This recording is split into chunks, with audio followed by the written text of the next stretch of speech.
It's a spectacular Saturday nights in the natural state. Jonesboro, Arkansas, the site of this clash between the Arkansas State Red Wolves and the Southeast Missouri Redhawks. You are watching Sunbelt Conference football. Season opener for both of these teams. Hey everybody, alongside Pete Cordelli, I'm Graham Doty. We're thrilled you're with us. And Pete, let's touch on the Redhawks first. Southeast Missouri made the playoffs last year, but they're starting over with a new quarterback and a new offensive coordinator. Yeah, they really are, Graham. And the quarterback last year, D. Laurent, he had a fantastic year for him. He was the offensive player of the year in the conference, and Larson was the defensive player of the year.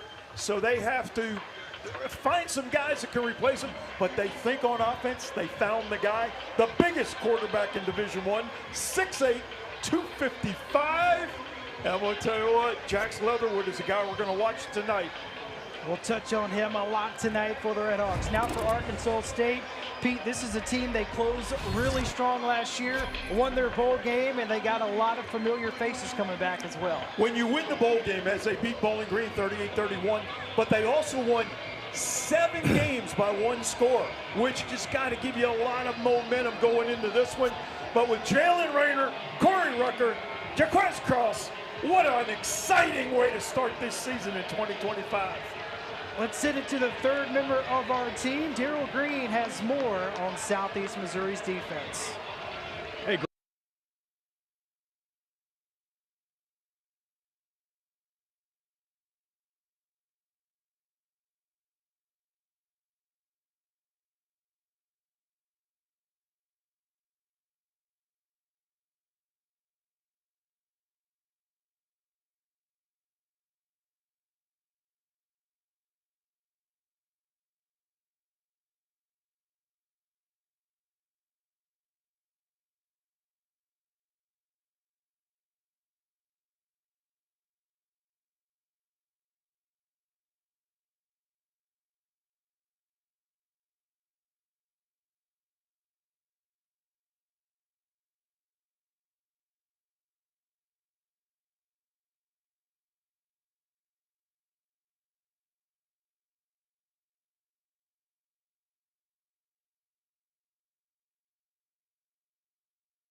to the house to start the 2025 season. Huge third down conversion there. Up the right sideline. Great catch by Summers. So Rayner misfired on his first 2 passes, and then he completes 4 in a row as Arkansas State marches down the field. 75 yards on their opening drive of the night as the extra point is tacked on. Strong start for the Red Wolves. 13:05 to go in the first half. Arkansas State leads Southeast Missouri 7-0.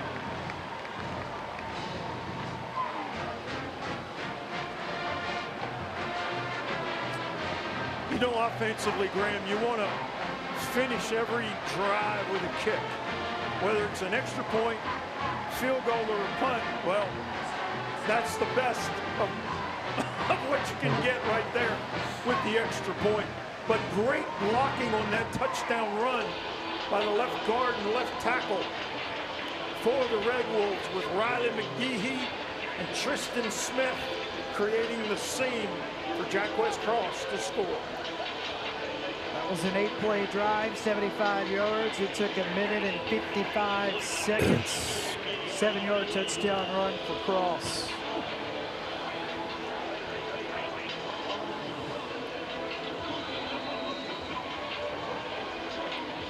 Chauncey Cobb with the big play on third down to get that 3rd and 13 to gain 18.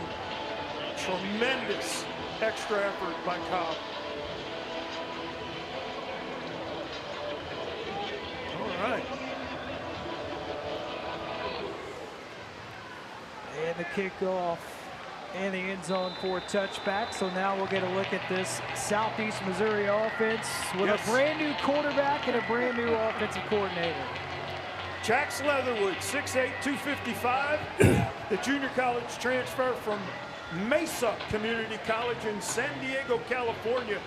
Watching him in pregame, I mentioned to you, Graham, he looks like his pants don't fit. Like you said, he looks like he's playing in shorts.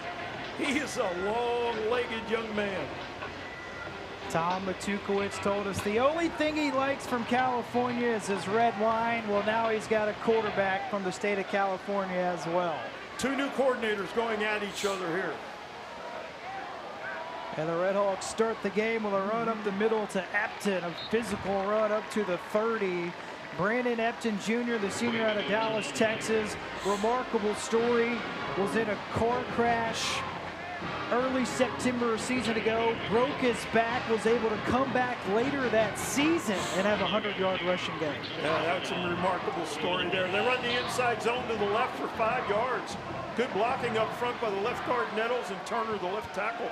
Here's the first pass of the career for Leatherwood. Finds his top target, Cam Pedro, the junior out of Swanee, Georgia. Second-team all-conference selection a season ago. Moves the sticks for a first down. Big hit by Brandon Barnes, number 8. The safety for the Red Wolves got downhill in a hurry and delivered one heck of a hit.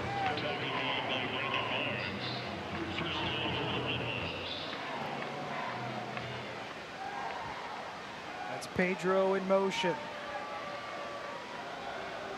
Leatherwood again swings it out to his running back, not in sync with Epton. More pressure by that Arkansas State defense. There really was getting good pressure on the inside. Cody Ziegler starting inside at defensive tackle. He reminds me of Forrest Merrill when Forrest was here. Forrest Merrill 2-0. Ziegler 6'3", 300 pounds, redshirt junior, has great explosiveness and push in the pocket there.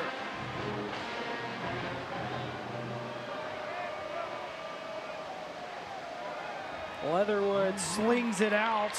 Catch is made by Cheers. He scampers out of bounds around midfield. Another first down for Southeast Missouri. RPO. Leatherwood fakes the inside zone to the back from the left coming to the right. Throws to the single receiver to the wide side of the field. That ball had some zip on it, was very accurate. Nice throw. This time keeps it himself, and the 6'8" quarterback picks up maybe a yard. A little bit of a tie up there. It looked like the running back wanted to wrap up on the ball. Leatherwood pulls, and excellent pursuit by the Arkansas State defense to hold that to a 1-yard gain. The Redhawks want to go quick. There was movement at the line of scrimmage. Leatherwood flings it down the field, and a leaping catch is made by Westerfeld. Wow. Early snap, early movement, and then Leatherwood just does what he has to do there, scrambles to the right, and finds his big wide receiver going down the right sideline. Westervelt had 1 catch for 9 yards a season ago. His first catch of the season is good for 21. Here's a quick hitter on the near side. Catch is made this time by Cam Robinson, the Central Arkansas transfer. His first catch tonight. The tackle was made by Brandon Grill, number 15, the junior safety coming downhill. Redhawks have 2 running backs in the game for the first time. Epton and Brown both in the backfield.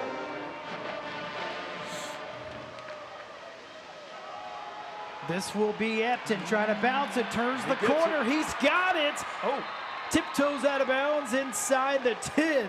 It's 1st and goal for the Redhawks. Excellent speed that time by Epton to bounce it around the left side. Couldn't keep his balance to stay in bounds, but it's a heck of a drive for Southeast Missouri. Here's Brown. Brown keeps it, and he's stopped after a short pickup. Trying to bounce it outside there. Good pursuit by the Arkansas State defense. Second and goal from the 8. The last game Southeast Missouri played, they passed the ball 85 times in a game. They want to be more balanced this year. Leatherwood to Epton. Has a seam. He's in the end zone. Touchdown, Southeast Missouri. Wow. What an answer for the Redhawks. Sure was. Again, inside zone off the left side of that SEMO offensive line. And the linebacker for Arkansas State, little late, trying to fill and get in the gap. The Redhawks answer the Red Wolves with their drive here. Improvised play by Leatherwood to his big receiver. Westervelt. Extra point, it's up, and it is good. That was a 10-play, 75-yard drive that took almost 4 minutes. The first touchdown of the career for Brandon Epton Jr. We're tied at 7 with 9:18 to go in the first quarter.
Get all of ESPN college football all in one place with the all-new ESPN app. Unlock with the ESPN Unlimited plan or log in with your TV provider. Football is back, and what a start we have in Jonesboro. Both teams have had the football once, 2 touchdowns already. Wow.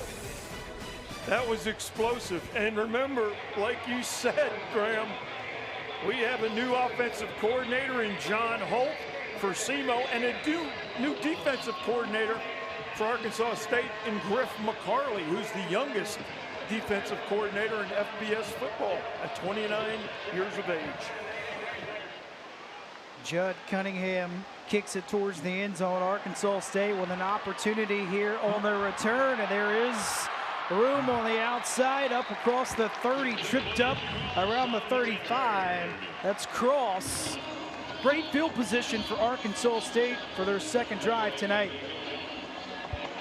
Well, Arkansas State came out and threw the ball very early in this ball game. Let's see what they're going to want to do to establish the run on the second drive. So for Jalen Rayner, he made history on the opening drive. He now moves up to 6th place all time in program history for career passing yards, over 5,300. He needed 58 coming into tonight. He's already over 70 yards passing. Here's a handoff. This is Clay, Kenyon Clay, the redshirt junior out of Union, Mississippi. A Southern Miss transfer. It's his first season at Arkansas State. Clay takes it off the left side behind Riley McGehee and does an excellent job of gaining 6 on the outside zone play. Red Wolves want to go fast. Back on the ground to Clay, trying to find some room. Not much there. It'll be 3rd and short for Arkansas State.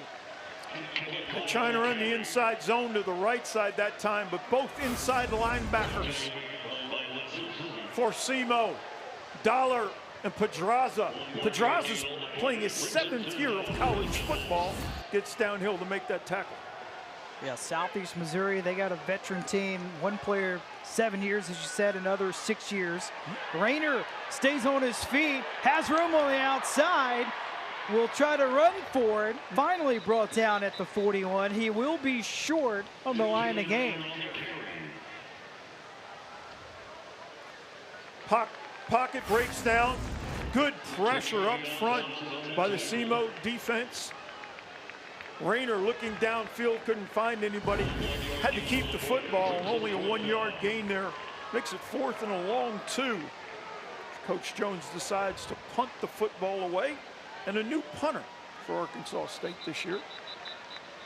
We will have a whistle. And we have and an a penalty offside. marker. 2nd penalty tonight on Arkansas State. That happened right in front of the Arkansas State bench, and Coach Jones shows his displeasure with his player jumping early. And as you said, new punter for Arkansas State. It's the freshman Jackson Waller out of Katy, Texas. Cam Robinson back deep for Southeast Missouri. Spread punt. You can see the linemen getting a lot of width in their alignment. Waller's left-footed. It's great hang time. And his first punt of his career, it's a great one. Fair catch is made by Robinson at the 20. A 43-yard punt for the freshman, tied at 7 in Jonesboro, but we have another flag right around midfield.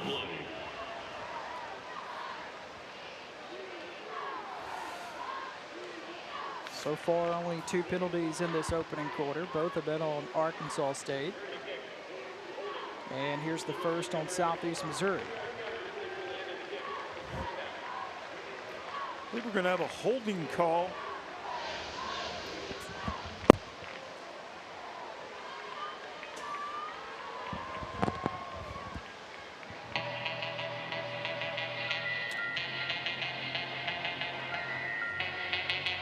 Ball's moved back to the 10 with the hold there on SEMO. So a little bit longer for the Red Hawks. having to travel on this drive, but we'll see what Coach McCarley's going to do differently on this second defensive series for the Arkansas State Red Wolves. Well, last time they had the football, they had a 10-play drive that took almost 4 minutes. Leatherwood went 4 for 5 on that opening drive for 50 yards. Redhawks from their own 10. They will keep it on the ground to begin this drive. Epton had that 8-yard touchdown run on the opening drive of the night. Picks up about 3 or 4. Epton looked like he was trying to get in the A-gap on the left side. The A-gap is between the guard and the center on the left. Got tied up there and then bounced it to the right side for some extra yardage after initial contact.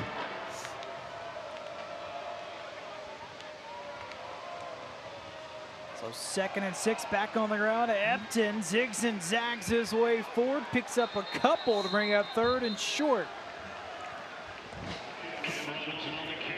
SEMO's got 2 big tight ends, and they put that tight end in the gap between the left tackle, left guard, and they bring them back like a short trap motion. And Epton then starts right and then cuts back left, but good pursuit by the Arkansas State defense there to force this into a 3rd and 4 situation. Southeast Missouri, they make a change at quarterback here. Yep. On 3rd and 4. This is the senior out of St. Louis, Patrick Heidert. Missed all of last year with a knee injury. Quarterback run, watch out. He will run off the left side. He's got some room, lowers his shoulder, plows ahead for a 1st down. We thought we would see Heidert play, but he is the guy that makes plays, happens with his feet. He drops that right shoulder, accelerates his feet on contact, and gets the 1st down on a quarterback keeper around the left side for the Redhawks. That has to feel great for him. Again, Yes. Missed all of last year with a knee injury. Makes an impact on his first play of the night. Heidert played at Christian Brothers High School in St. Louis, a great program in the state of Missouri. Here's Brown. Brown with room, stays on his feet, and then lunges up to the 30.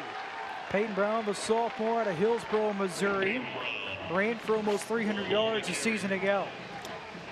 No one had contained for Arkansas State on the right side of the defense that time. The left tackle, Rashad Turner for SEMO, is blocking the end-to-end, and the SEMO backs are finding great success around the left side. Leatherwood wants to throw over the middle in traffic. It's incomplete. He was looking for Cam Pedro. It's 3rd and 2. Nice call on 2nd and short there. Little play action, but finally the Red Wolves getting a little bit of pressure and forcing the big guy, Jax Leatherwood, having to step up and throw under duress. Good pressure that time. Got to contain on the edges now. Force that ball back inside on defense. Redhawks have 2 tight ends in at 3rd and 2. Keeping on the ground to Brown, and Brown rumbles ahead. He's got a 1st down. Yep. John Holt, offensive coordinator, told us he gave him the nickname Bull because he's so difficult to bring down to the ground. And John Holt also told us he and Coach Took talked before he took the job. SEMO wanted to get back to running the football. And with this big offensive line, they feel like they've got the ability up front to create seams in the zone game.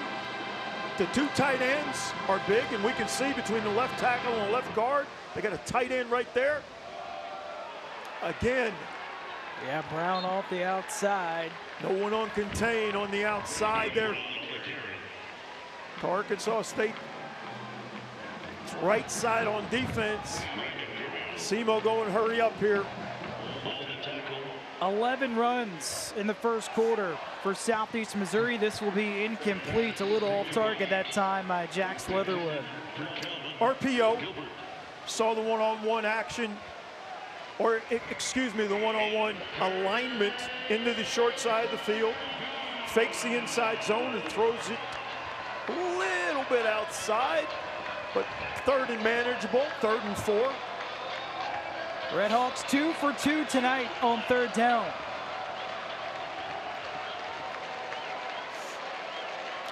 Bunch formation. Look for him to throw something to the flat. Clean pocket, Leatherwood delivers a strike for a first down. Catch is made at midfield by Cam Robinson. They condense the formation and the wide side is to the right. Robinson runs a speed out to the wide field and Leatherwood puts the ball on him on the run. Excellent job of getting the first down and the execution by the big quarterback at Robinson. Second catch made by Robinson, coming back to his home state. He's from Whitehall, Arkansas. It's the tight end in motion. Leatherwood will give it to the big fella. Chisholm knocked off his feet in Arkansas State territory. His first catch of the night for the senior out of Jackson Gap, Alabama, the Memphis transfer. Again, back in the flat. No flat defender out there. You've got to scramble around and get somebody out there. Brandon Greel makes the tackle on the boundary. Right now, SEMO is controlling first down. They are getting what they want in terms of yardage and putting themselves in a pretty good situation for second down calls.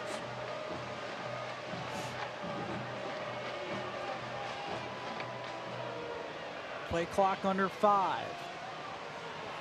This is the wide receiver. Cheers turns the corner. He's out of bounds. The junior from Marion, Arkansas. John Holt told us he could tell early this week he was fired up to come back to his home state. Sure was. Speed sweep around the end. Marcus Bradley, the defensive end, number 12, gets caught inside. Again, no contain on that left side of the SEMO offensive line, right side of the Arkansas State defense. And SEMO continues to pound the ball going outside to their left. Arkansas State shows blitz. Red Hawks run right into it. Brandon Epton with a short pickup on first down. Epton over 30 yards rushing and a touchdown in this first quarter. I think that's the first time on first down they've been held to less than 3 yards. It just seems like they want that to be a point of emphasis. They want to run the football on the road tonight. Well, if you win first down, you put the defense back on their heels because you can do a lot of things. Play action, throw it deep, chunk play. You're 2nd and 8.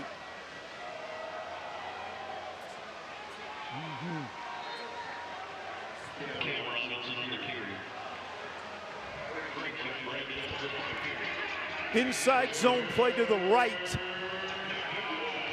Behind Yusef Kendrick and Wilbert Phillips, the right guard, right tackle for SEMO. Got to get off the field on third down for Arkansas State's defense. This is big right here. Red Hawks a perfect 3 for 3 tonight. They keep it on the ground, and Brown stumbles, and he's knocked down at the line of scrimmage. So there's a stop on third down for Arkansas State. That was a very well defended play that time by Arkansas State. And they're going for it. Coach Took says, hey, we're on the road. We got nothing to lose, baby. Let's go. Last year, Southeast Missouri really excelled in this area. 2nd in the FCS in converting on fourth down. It's 4th and 3. Leatherwood rolls out. Foles over the middle. Catch is made to move the sticks inside the Arkansas State 30. Westerfeld, again, he had 1 catch all of last year. He's got 2 in the first quarter tonight. Westerfeld just drives up the field about 6 yards and turns, and he squares up and boxes out the defender like a basketball player.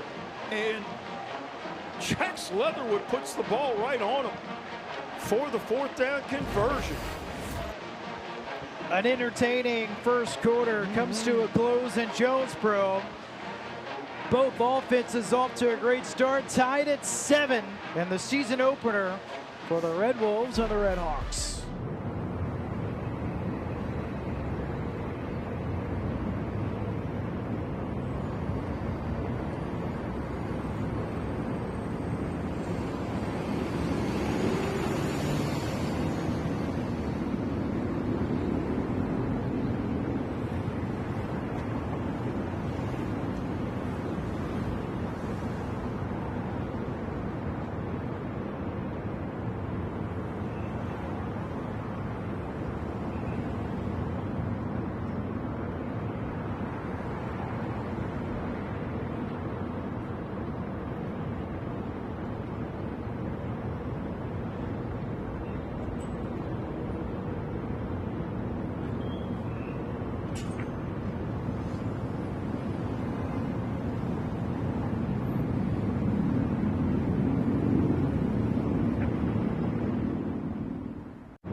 Jax Leatherwood tries to get the ball on the right flat to his big fullback, but the ball was a little bit low and it bounced off his knee.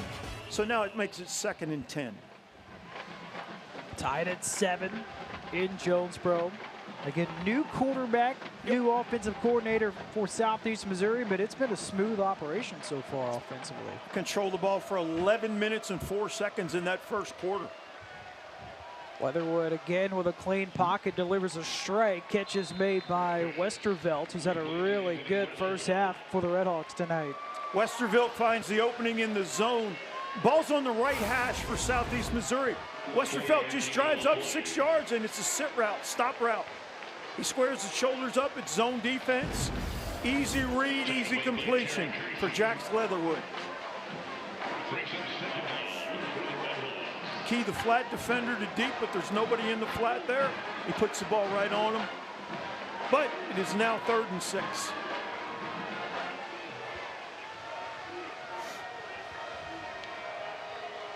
Wide splits. Leatherwood swings it to the right, and it's dropped by his running back, Brandon Epton. He had a lot of room on that side of the field as well. This is his 2nd time the running back's in the flat to the short side. He just looked up before he caught. He couldn't believe how wide open he was. You know, so big break for Arkansas State. And now to hold SEMO to a field goal. A 40-yard field goal attempt for the senior Justin Keller. His career-long 34. Keller drives it right down the middle to give Southeast Missouri a 10-7 lead. With 14:03 to go in the first half, Redhawks have a 3-point lead on the road.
Butch Jones now in his 5th season as the head coach at Arkansas State. The win total has gone up and up every single season he's been the man in charge in Jonesboro. He's done an excellent job rebuilding this roster from the time he's taken over.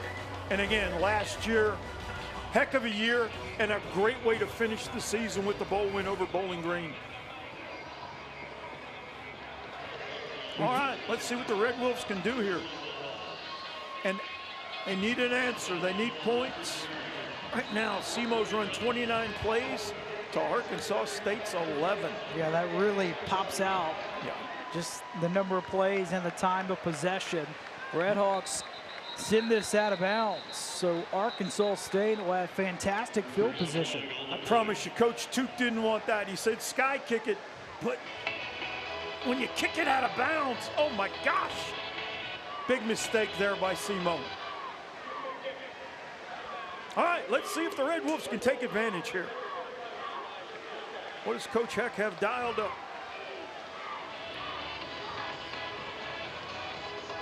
Offensively, Rayner 4 of 6, 73 yards through the air tonight.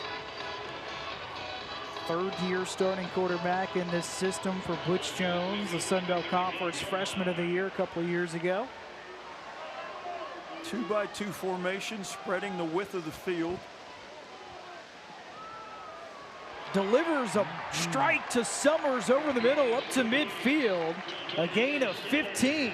RPO on first down, run pass option. Rayner reads it to throw the slant. Big play, way to start out, chunk play right there. First catch of the night for Summers. Rayner swings it to his running back. Cross has space. Cross tiptoes out of bounds. He's got a first down.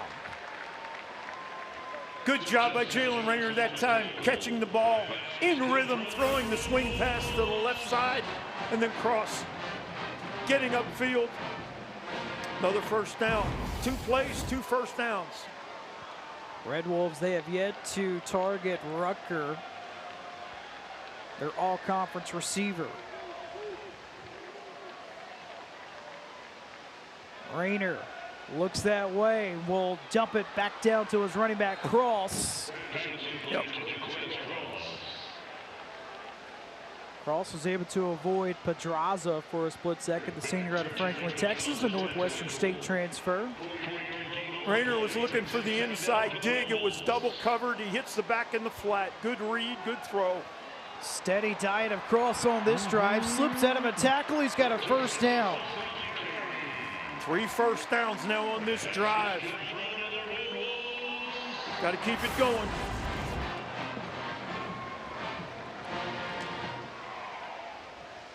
Cross has the only touchdown so far tonight for Arkansas State. 7-yard run off the left side to start the scoring.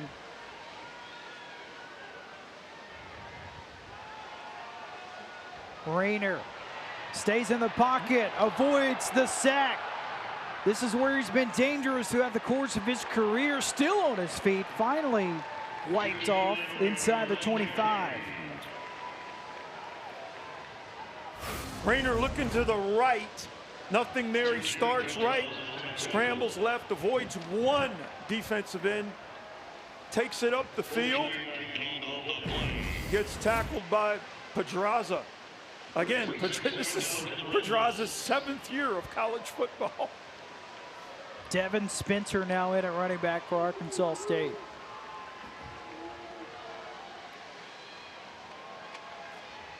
High snap. Dumped down to the tight end, Fortenberry, his first catch of the night, picks up 3. Fortenberry, the Vanderbilt transfer, never played in a game, first season in Jonesboro. Tyler Fortenberry, 6'5", 240. He's on the left side, comes all the way across the formation. Nice catch. Breaks the first tackle for some yak yards. And puts Arkansas State in a 3rd and 2 situation. And now Kenyon Clay is in at running back. 6'1", 220, has a couple carries tonight. Bear look from Semo. Center and both guards covered. And a big running back, Clay, gets stonewalled at the line of scrimmage. Pedraza has been everywhere defensively. It might have been a misread by Rayner there on the inside zone. He hands the ball, and the linebacker, Pedraza, comes downhill. I don't know if anybody was on the outside. If Rayner keeps that ball, he might be in the end zone. Offense stays on the field for Arkansas State. A season ago, they converted 75% of the time on 4th down. Condensed formation. On 4th and 2, Rayner will throw wide open in the end zone, and then overshooting him, Rayner. There is a penalty marker at the goal line as Jalen Rayner was looking for Hunter Summers. Summers was running a corner route that time. And as the ball is in the air, the defensive back for SEMO tries to catch up, but he grabs Summers before he makes contact with the ball. First and goal. Yeah, if he does not do that, that's a touchdown for Arkansas State. Yep. Here's another look at it. Second penalty tonight on the Redhawks. Excuse me, Summers was coming across from the right side on an over route. It's Burris at the bottom of the screen. Cross is the running back. Rayner looks that way. Delivers a touchdown. Jaquez Cross, his second touchdown of the night, and Arkansas State retakes the lead. What a throw and catch. Jaquez catches the ball through contact, but Jalen Rayner puts the ball right on him there.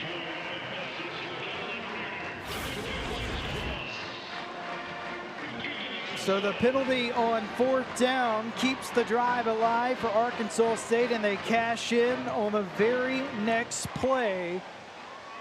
First passing touchdown of the season for Jalen Rayner. When you're going to face a blitz, an inside blitz by both interior linebackers, it's hard to cover that back in the flat. Nice call, well executed. An 8-play, 65-yard drive for the Red Wolves that took almost 4 minutes. Arkansas State leads Southeast Missouri 14-10.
What a way to kick off your senior season, Jaquez Cross. Not one, but 2 touchdowns in the first half.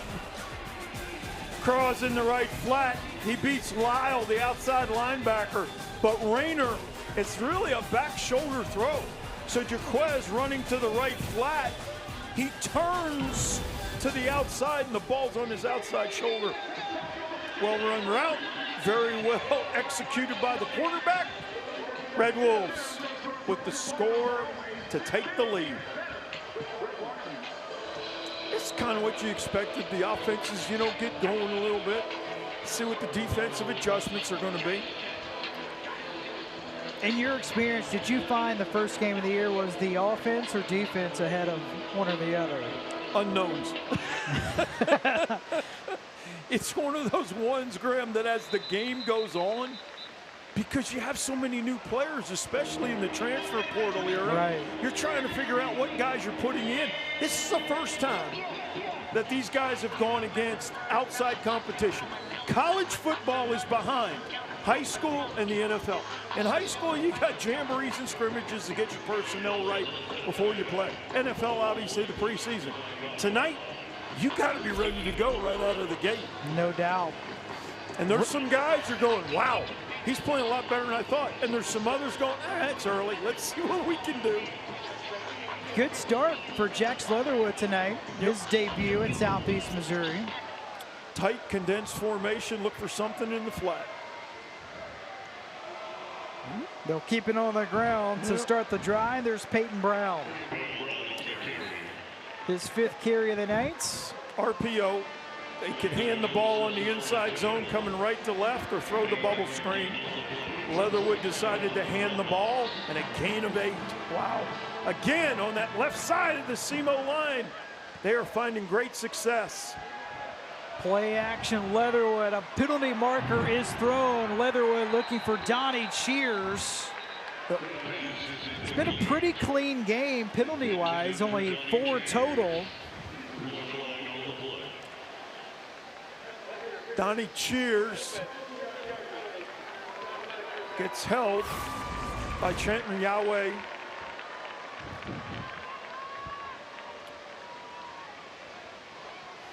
Cheers is the young man from Marion, Arkansas, coming back to the natural state to play tonight.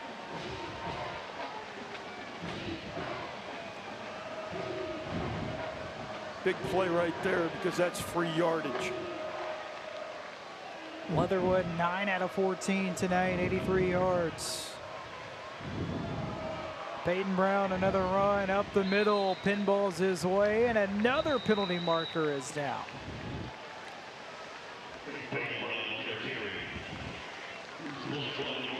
It's an Arkansas State player down on the field.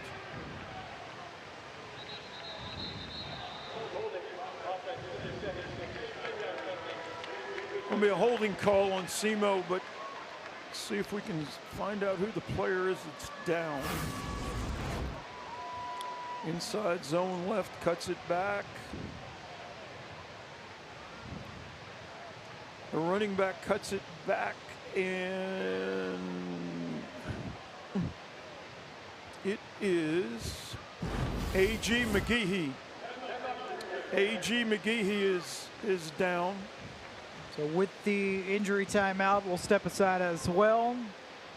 9:39 remaining in the second quarter.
Injured Arkansas State player was the junior Brandon Grail from Little Rock, Arkansas, playing in his 25th game of his career tonight.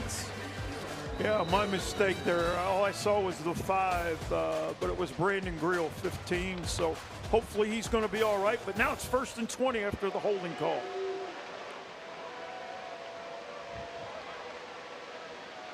Leatherwood delivers it quickly over the middle. Catch is made by Chisholm, who drops the football, and it's recovered by Arkansas State. Arkansas State coming with pressure that time. Leatherwood delivers the ball to his back. Excellent job of creating a turnover. And the ball gets pulled out by number 5, Terry Kirksey. So, good play. As the back starts up the field, he gets hit. Clay ripped it out, recovered by Hendricks. First turnover tonight for Southeast Missouri. Yep. Marcus Bradley was there as well. All right. Time to capitalize on this turnover. See if they take a shot. Rayner wanted to, spins out and floats it out of bounds. Little pressure that time by Pedraza. Number 11 coming up inside, forcing Rayner to scramble to the left. Rayner does a good job of not taking the sack. Let's live to play the next down. Good decision by Jalen. Pedraza continues to have a great night defensively for Southeast Missouri. The most experienced college football player on the field tonight. 7 years. Safe to say. Yep. Rucker and Summers, the two receivers at the bottom of the screen. Fortenberry in motion. Handoff on the ground. A big hole up the middle. Arkansas State with a touchdown. Devin Spencer, his first run of the night, takes it in from 43 yards out. Great job by the offensive line for the Red Wolves that time.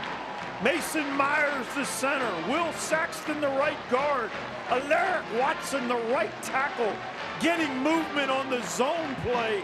And then Devin Spencer finding the seam, plants that right foot in the ground and takes it right up the outside of the hash, showing a burst of speed. You know, running backs have to have a CBA, Graham. Control, balance, acceleration. Spencer showed it right there. Under control, got the read, put the burst on, and then accelerates. Excellent job by the right side of the offensive line. Well, a sophomore from Tampa, Florida, with a first touchdown run of his career. A run that he'll remember for the rest of his days, puts Arkansas State in front 21-10. You give landmarks to running backs, and if they can stay on that hash, it's the fastest way to get from point A to point B. Stay down the hash and split them. And he did it that time. Excellent job, though, by the offensive line. That's why you work so many hours on that play. And then when it hits, golly, it looks great.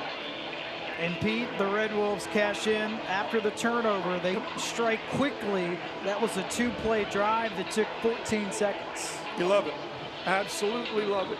But this is the best right there, that last play, that this offensive line has played together. Those 5 guys got to be on a string. They have to understand what they're doing and to create that seam. Good read, though, by Spencer as well. All right. Another touchback. So after the turnover, the Red Hawks will have 1st and 10 coming up from their own 25. All right.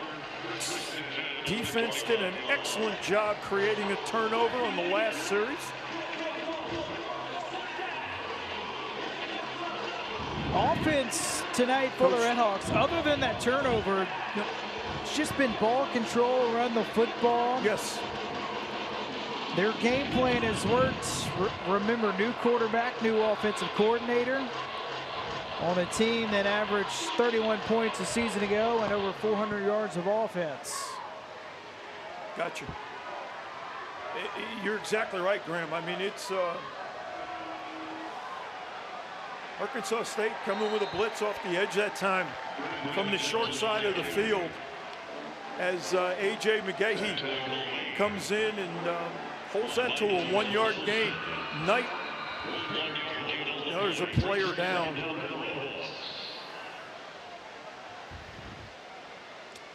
Another Arkansas State Yes. defensive player down. That's Clay, who forced the fumble on the last drive.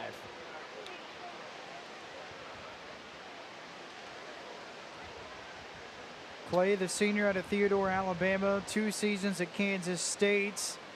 Went to UConn for the spring before ending up here in Jonesboro for this season. The last play was really well done by the front four for Arkansas State, of controlling the point of attack and allowing the blitzer to come off the edge, the pressure guy, to make the tackle in the backfield. Coach McCarley now has brought 2 blitzes on the last 2 plays on defense. One from the defense's right when Arkansas State got the turnover, and now they bring it from the left, the short side. So trying to contain coming off the edges now with those outside backers, which early in the game, Semo found success getting outside on. Flips it to his tight end, out of the reach of Andrew Civic.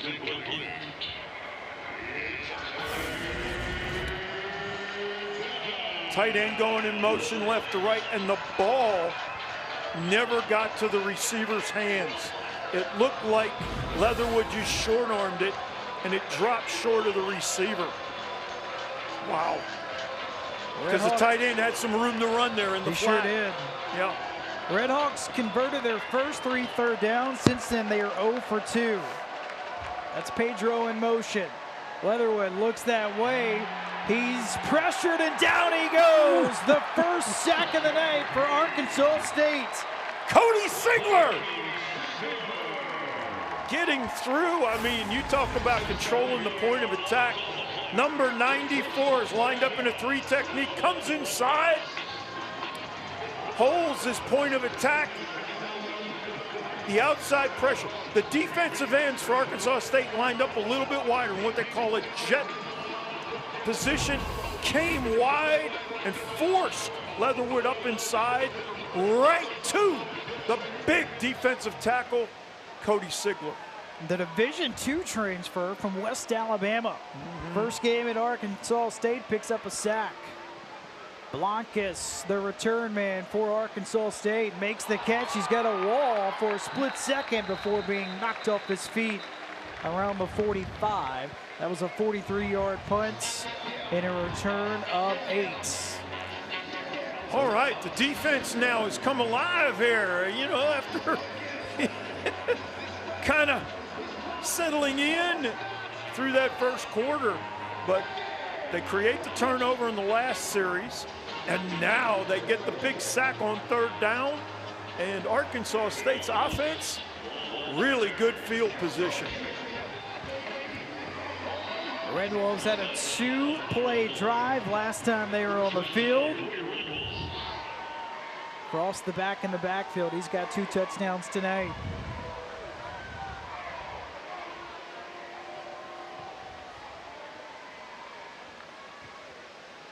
Rayner feeds it to Cross. Cross, as Big Night continues, works his way into Semo territory.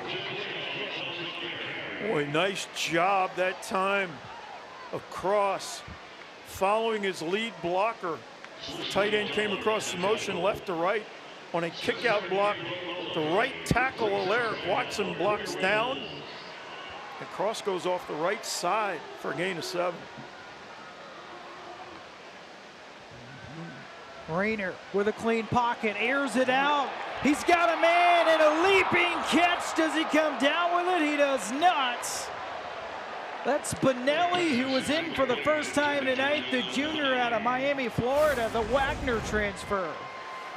Again, straight drop back, double post. Benelli Tries to go up with his left hand and can't bring it in. Good read by Jalen Rayner, though.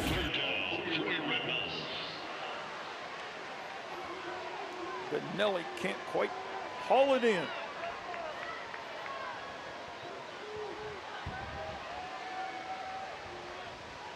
On 3rd and 3, a quick hitter for Rayner. Catch is made for a first down by Burris. The FIU transfer, his first grab tonight. Double slant on the left side. The slot receiver goes up 3, drives inside hard for 12. Outside guy up 3, drives inside. Rayner puts it right on him. Red Wolves going tempo. Oh, there's a handoff after you get a look at the catch made by Burris, his first tonight. Not much there on the run by Cross. Cross was trying to cut back. He started off inside zone going left. He was on the right. Comes across, tries to cut it back, but loses his footing. No gain on the play. So after the loss of a yard, new running back in, Kenyon Clay, the Southern Miss transfer. Unbalanced formation for Arkansas State this time. They got a tight end, the 3 wide receivers all to the right. Roommate to roommate, Rayner to Chauncey Cobb. Cobb stops at the 33. This will bring up 3rd and very short. Bubble screen to Cobb. Good blocking on the perimeter that time. Cobb finds his seam, gets upfield, gets a couple extra yards after contact. Red Wolves go tempo again. Clay trying to pound his way up the middle, and from the spot, Pete, I don't know if he got there. The official on the far side of the field is coming in and marking him short, so it's going to be 4th and about 1.5, it looks like, from here. Pedraza again on the stop defensively for Southeast Missouri. He's been everywhere tonight for the Red Hawk defense. Team high 5 tackles. Offense stays on the field. 4th down. 4th and 1. Spencer trying to lunge forward. Did he get there? It's going to depend on the spot. I think they may have to measure this one.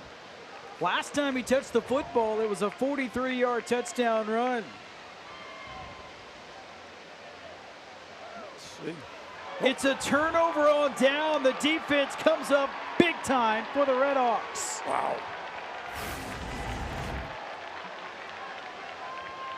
For as good as the touchdown run was,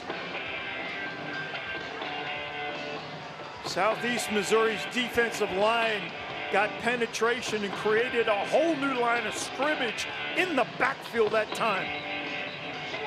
Myers, the center, gets driven back, as do both guards. Can't get a yard there and turn it over to Simo. So how does the offense respond for the Red Hawks? Their first 2 drives, they had the football for almost 12 minutes. Their last 2 drives, they had the football for 2 minutes. Ebbs and flows. That's the way this game goes. On the ground to Peyton Brown again for a short gain on 1st down. Trying to run off the right side there between the right tackle and right guard. Between Kendrick and Phillips. Not much there.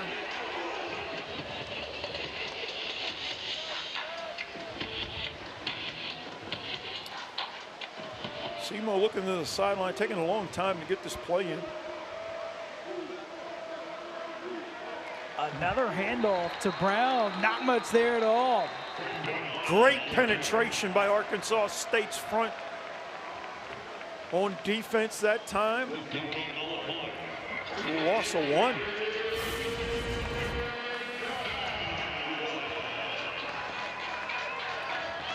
Red Hawks 3 for 6 tonight on 3rd down. They made their first 3, since then 0 for 3. Arkansas State trying to disguise coverage here. Leatherwood's changing the play now. Here's the blitz. Picked up. Leatherwood over the middle, looking for the tight end. Incomplete. Excellent play by Brandon Grill, who's back in the game. Knocks the ball out of the tight end's hands, Jamari Chisholm. Really good series that time. There's Grill making the contact with his left arm around the waist of the tight end. Then the right arm comes up and knocks the ball loose. Creating completions through contact. Excellent job by Grill. Second punt of the night for Kingston. His first went for 43 yards. The lefty booms it away to Blancas. Fair catch made inside the 30 for Arkansas State with 3:48 to go. All right, 3:48. Both teams have all 3 timeouts left. Plenty of time for Arkansas State to take this ball down and get more points on the board before halftime. What do you think? What's working so well tonight offensively for Arkansas State? Well, their ability to mix it up. Obviously, the zone play going to the right. They finally, in the offensive line, established where the double teams are, and they were getting to the second level. But also the passing game. Jalen Rayner has made some very accurate throws. Nice balance for the Red Wolves. He starts this drive with a handoff. Short pickup. He's been the man of the first half tonight for Arkansas State. Cross with a couple touchdowns. You know, in first games, you're going to have some moments here where you got to establish some things. Rayner surveys, flushed out to the left, throws across his body. Juggling catch made by Fortenberry.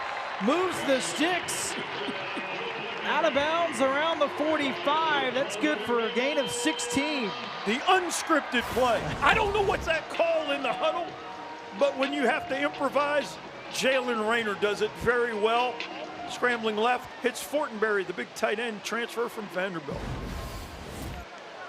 Quick hitter to Cobb, and Cobb picks up 3 on first down. Arkansas State doing a nice job getting the ball on the perimeter, then coming back inside, making this defense have to run laterally to get to the football.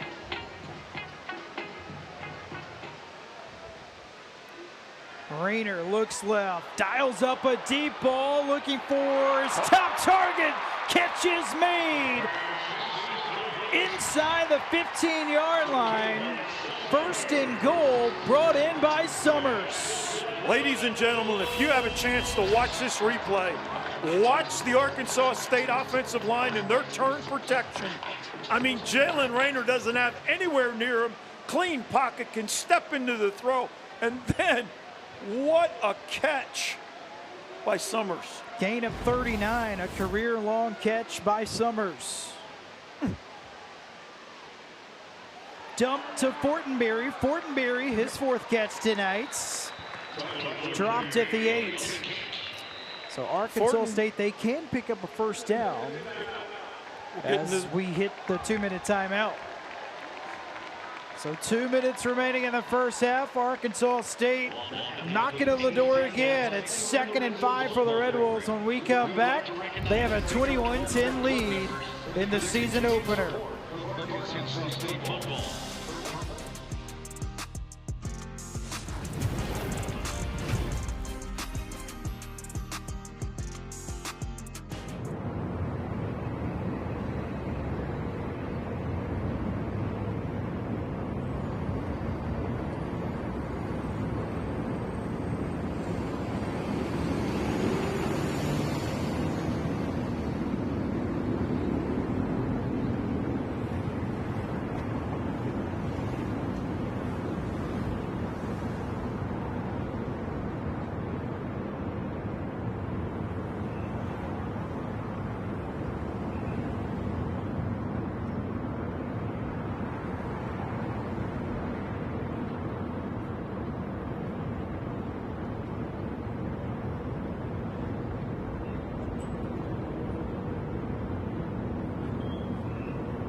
the Arkansas State women's basketball team in the house tonight.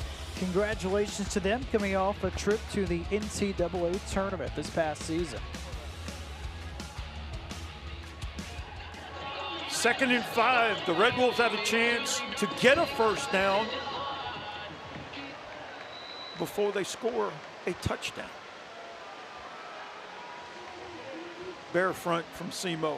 Center's covered, both guards are covered. 3 down linemen. The 2 linebackers, inside linebackers, and then the 2 outside linebackers are wide. Rayner looking for Rutger. Got it. Incomplete. No. Still looking for his first catch tonight for the all-conference selection a season ago. Rutger running a corner route. He was in the slot on the left. Drives up the field about 6 yards and then breaks to the outside. Ball hit him in the hands. He could not control the ball through the contact with the ground.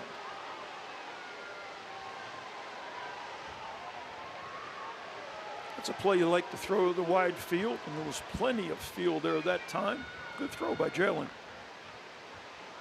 On the ground across, cuts up the middle, cross, knocked down inside the 5, but he's going to be short. 4th and 1. Pedraza again with a tackle. Pedraza looks like he's playing cross man-to-man. From his inside linebacker spot, he's trying to be glued. And here comes Coach Toot, calling a timeout now. Yeah, he sprinted out on the field, immediately called timeout. Sure did. Arkansas State wanted to go quickly. A 39-yard pass now. The protection was excellent. When I say turn protection, the left guard turns to his right. He's got the A gap. The center turn right, right guard, right tackle. The left tackle stays blocked on, man on, and the running back cross takes the A gap to the left. No one was near Jalen Rayner, which allowed him to make the read, step into the throw, and then it was a great catch by Summers on the left sideline. It's a big play in this drive. Big spot here, 4th and 1. What are you anticipating coming out of this timeout? I wouldn't be surprised to see Arkansas State put the ball in Jalen Rayner's hands and run an RPO where he's got the ability to get outside and not only get the first down, but possibly score here. So 4th and 1 for Arkansas State. Tight end left. Play is the running back. Rayner will keep it, feeds Fortenberry. Fortenberry picks up the first down, so it'll be 1st and goal at the 1. Nice call. Fortenberry's really done a nice job tonight getting open in the flat, getting the ball upfield. Big target guy, the transfer from Vanderbilt, coming in and having a very productive first half. 4 catches in this first half, his first game at Arkansas State.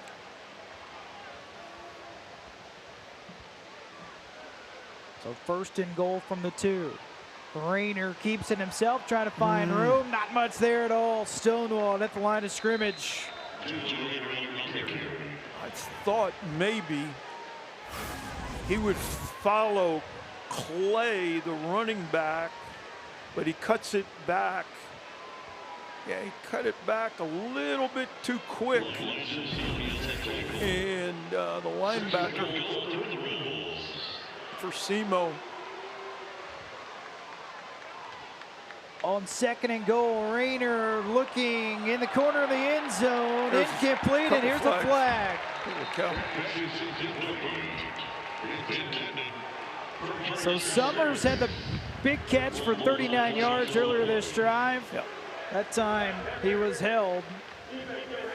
There were 2 flags on the play.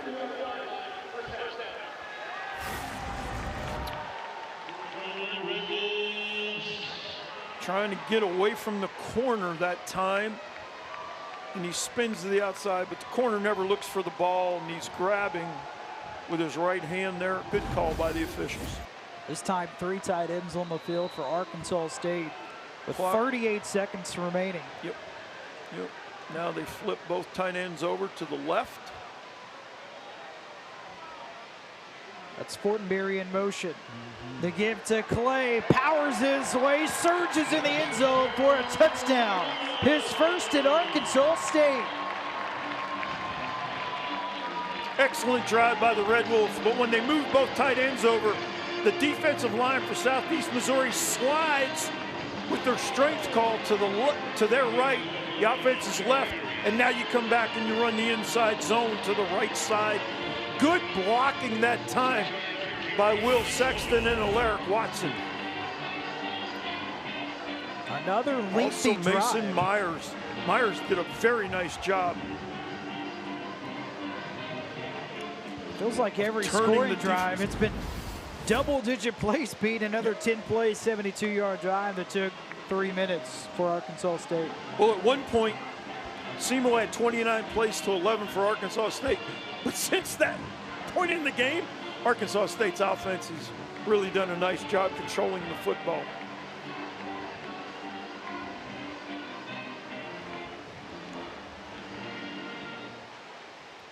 Clune Van on for the extra point. Perfect a season ago. 33 for 33, and he stays perfect tonight. So 35 seconds remaining in the first half. The Arkansas State lead is growing and growing. Now up by 17. Rather 28-10. Well, again, the big play was the 39-yard pass down the boundary, down the left side. But it all starts with the offensive line and that protection. And then the holding call in the end zone. Give you an idea of how good Van Andel was a season ago, 21-25, the career long at 52. Butch Jones at Arkansas State has pumped out a lot of fantastic kickers. He's got 3 in the NFL right now. Blake Grupe, 3rd year of the New Orleans Saints.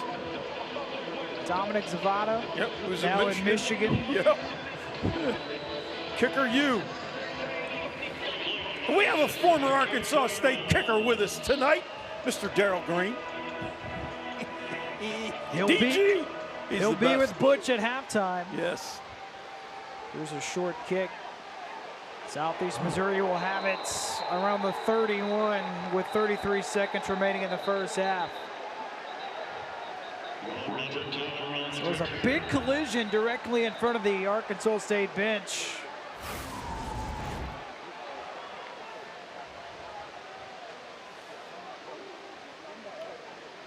Really well done by the coverage team for Arkansas State that time.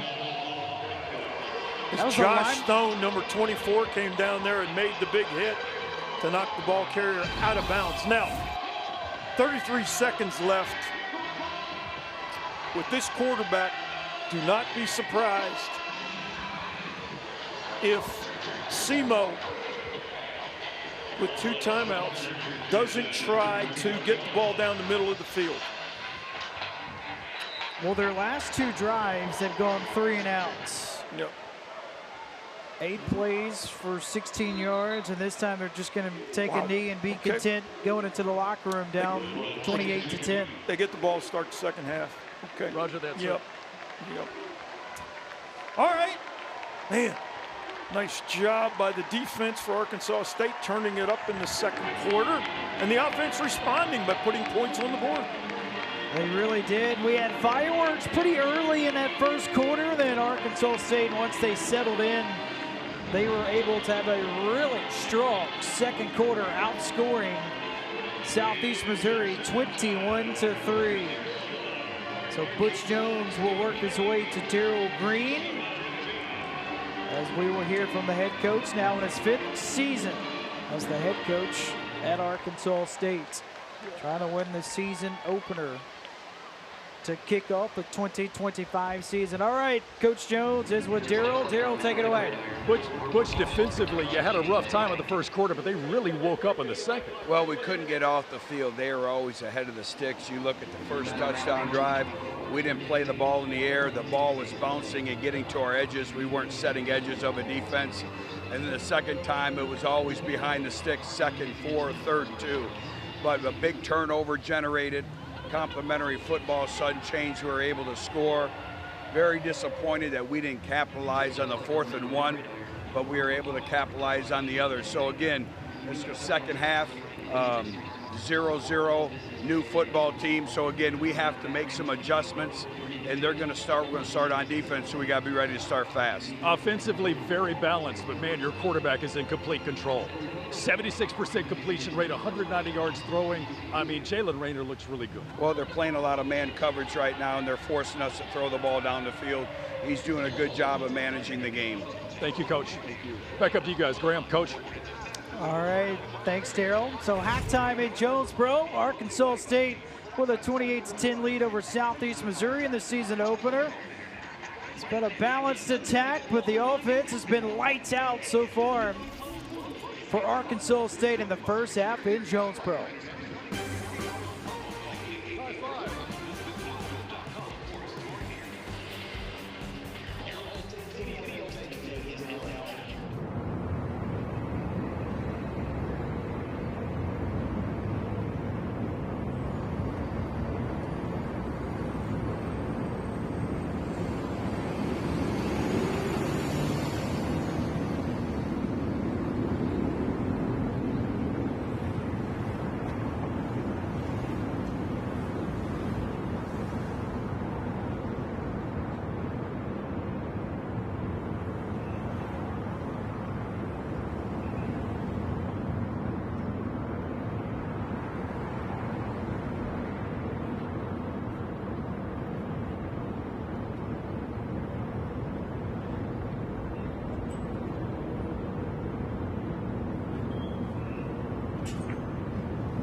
Halftime in Jonesboro, Arkansas State with a 28-10 lead over Southeast Missouri. Two teams meeting for the first time in 7 years. Let's go through the first half highlights. And Coach, both teams got off to a really wonderful start in the opening quarter. It's been a great first half for Cross for Arkansas State. He scored a couple times tonight already. Yeah, Jack West Cross goes off the left side, and then Simo comes back. They go off the left side. Game's tied 7-7. Then Rayner hits Cross in the right flat for the touchdown. Nice throw and catch, back shoulder throw. Jaquez Cross is really good at catching the ball out of the backfield. Then we see the big run. I mean, right down the hash on the outside, on the inside zone, by Devin Spencer, who control, burst, acceleration. Great protection here on the turn by the offensive line. Rayner steps into the throw, hits Summers down the left sideline, 39-yard gain. Big throw and catch for the Red Wolves as they get it inside. And there you see Keon Clay for the touchdown. Nice movement by the Arkansas State offensive line. 28-10, Red Wolves.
Halftime in Jonesboro, Arkansas State with an 18-point lead at the break over Southeast Missouri.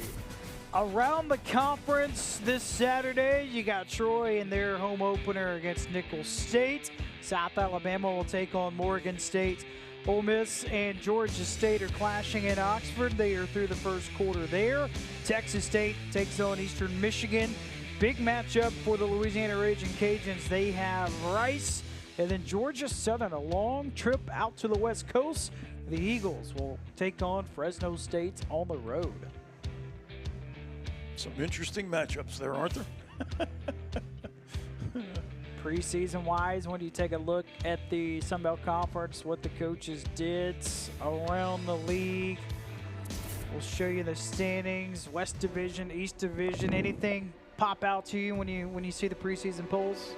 You know, I think Texas State is really to be picked second behind Louisiana. That surprised me, and it just don't fit. But James Madison in the East, that program is really rolling. They got the quarterback transfer from UNLV who started out with his head coach who had come over to James Madison. So there's familiarity there. Georgia Southern's going to be interesting. App State, big win last night. And Coastal, it'll be interesting to see how they do against Virginia. Old Dominion, you know, Marshall with a new coach, new roster, and Georgia State. But I just think Texas State and Arkansas State are going to come down to the two teams in the West that are going to have really good years. And then it's, I believe, James Madison in the East. So it would not surprise me at the end of the year. Again, it's hard to predict because of health. Can't predict the injuries. But if everything stays normal and you hold up pretty well, the depth will come out.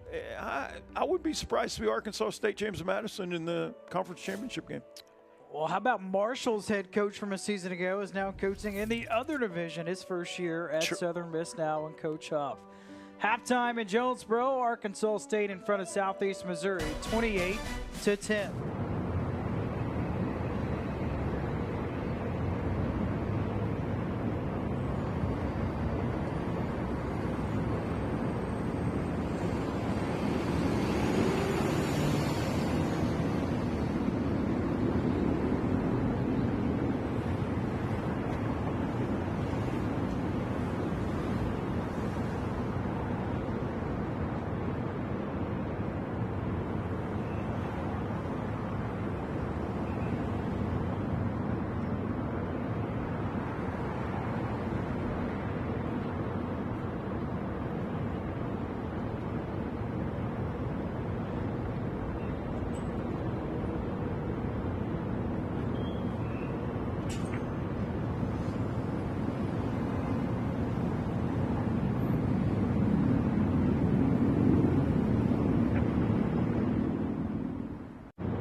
It's an 18-point lead for Arkansas State at halftime over Southeast Missouri.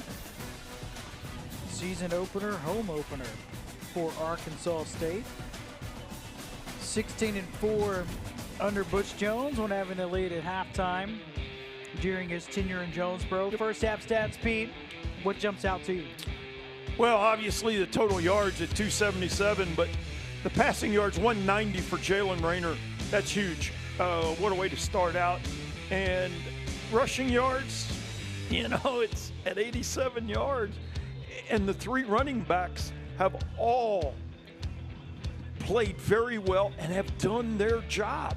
Jaquez Cross is doing it, catching the ball as well as running it. Clay has been impressive. And then Spencer, obviously, with the long run. So all three guys bring a little bit different dimension to this offense. But then Jalen Rayner, his decision-making has been excellent tonight. In the offensive line, best I've seen him play in the last 3 years. Rayner's been in control with 190 yards passing. You allude to the running backs. All three have scored a touchdown tonight for Arkansas State. And for Southeast Missouri, they got off to a good start, but then kind of stalled a little bit in the second quarter. Well, when you start looking at Arkansas State and you say, well, do we take away Rucker or Summers? Or who are the guys? And then Fortenberry steps up, 4 catches. And you're going, wait a minute now. They have weapons in this offense, and the way that Coach Heckendorf is calling this offense and using everybody in this system is very impressive in this first half. Now they have to keep it going in the second half. Defensively, hopefully Arkansas State's made the adjustments, especially on the right side of the defense, to set the edge. Southeast Missouri in that first quarter, oh my gosh. No, there was no contain, and right. Coach Jones even said it, but we've talked about if you're going to play the end, the defensive end, in the inside technique, the linebacker's got to scrape out to be the contain guy. Well, they had no scrape. But if you move the end out, the linebacker's got to fill the gap. But somebody has to have the edges and force the ball back inside, and that just wasn't happening in the first quarter. So I just think that the other thing is the secondary has done a nice job of taking away the passes of the Leatherwood kid, he's a big guy and he's got a great arm. But I think the secondary and the underneath coverage has done a nice job coming through in the second quarter. See the quarterback stats through the first half. Again, Leatherwood got off to a great start, and then since then it just seems like that Arkansas State defense started to make some plays in that second quarter. Yeah, and Coach McCarley started coming with some blitzes, but Leatherwood 10-17, 88 yards. And Jalen, 16-21, 190 with 1 touchdown. That's very impressive for Jalen Rayner. So this drive to start the second half, the defense has got to set the tempo. And I think Coach Jones went in there and maybe peeled a little paint with his speech to these guys. Was that ever your role at halftime? Did you ever have to stand up and give like a speech to fire up the troops, rally the troops, circle the wagons? Every now and then. We weren't playing up to our capabilities. And you know what? You just have to kind of get their attention. Let's put it that way. Right. So, but I do know this, that thank goodness at Notre Dame we had so many churches and confessionals to go to. So, yes. That to make up for it after that happened, yes. Yeah. But no, look, this is a passionate game. You gotta play with emotion and passion. And sometimes these guys need a little bit of a adjustment, and Butch Jones does that very well. He gets his team ready to play very, very well. Red Hawks will have the football to begin the third quarter. All right. Blanquez will kick it deep, the senior.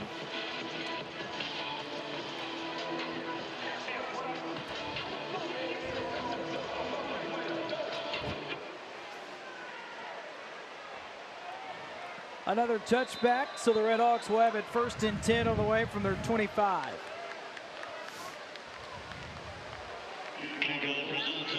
So again, their first 2 drives of the game, scoring drives, double-digit plays.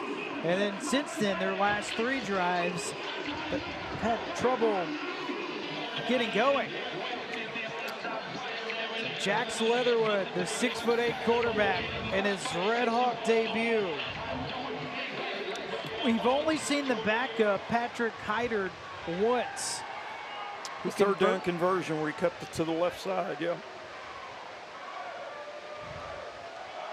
On the ground to Brown, and Brown plows his way for a gain of 6 on first down. Inside zone, they want to come out and try to establish the run game, see if they can gain at least 4. Well, they gain more than that. They end up with 7 on first down. That's too much. Arkansas State shows blitz. Here it comes. Leatherwood keeps it, and he's gobbled up. He loses a couple yards. Griff McCarley has started bringing the slot defender off the edge when he sees the tight end or the back come to him. He's coming to really condense the offense's movement right there. And Leatherwood tries to keep it inside, but excellent, excellent defensive play by the front that time. SEMO converted their first 3 third downs. They haven't since. Leatherwood pressured over the middle, incomplete. Nobody really in the area. Cheers, closest receiver there, of 3 and outs.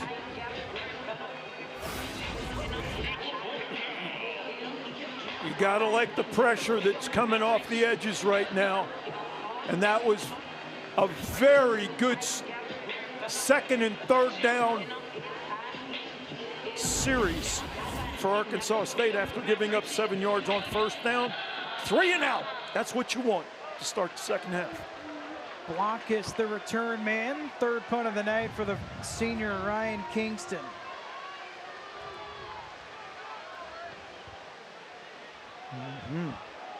Blankus reels it in inside the 25. He's got some room here.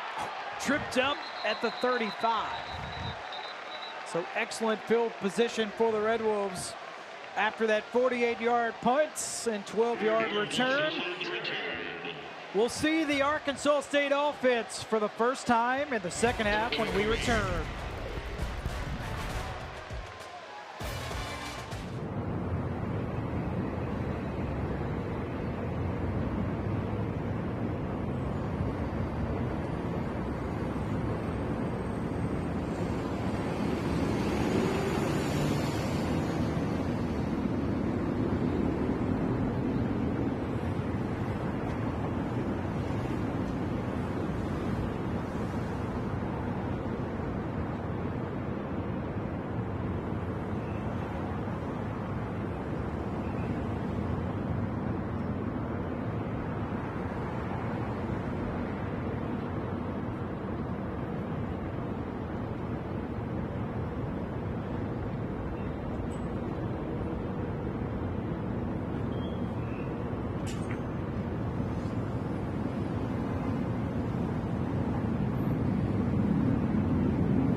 Welcome back to Centennial Bank Stadium in Jonesboro. Arkansas State with the football, and look for Corey Rucker here in the second half.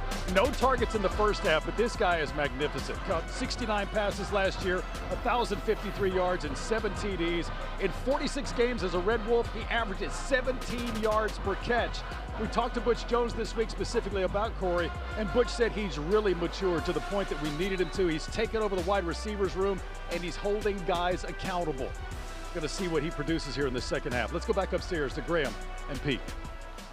Rucker, one of the top receivers in the Sun Belt. Here's a shot to him right here. A leaping catch is made right on cue to put Arkansas State inside the 15. Darrell Green right on time, baby. Great call, DG. Play action pass. Rucker running the post from the left side up to the right hash. A lot of air under that ball, and Corey Rucker tracks it down for a huge first down at the 14-yard line. His first catch of the season goes for 53 yards. Cross with a couple touchdowns in the first half. Gets tackled by Pedraza, who leads the Redhawks in tackles tonight. He's everywhere, isn't he? My goodness. Excellent run play, zone left, behind Tristan Smith, Riley McGahee. Gain of 5. This offensive line is doing an excellent job tonight for the Red Wolves.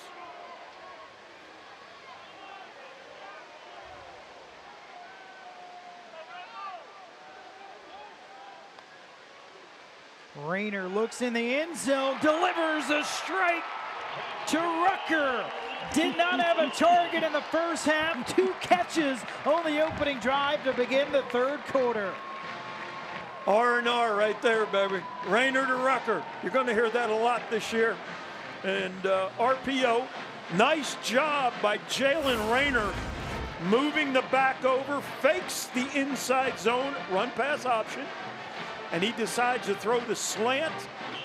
That's the pass option. And Rucker's wide open versus that man-to-man coverage. Rayner puts the ball on him. What a night Jalen Rayner is having throwing this football.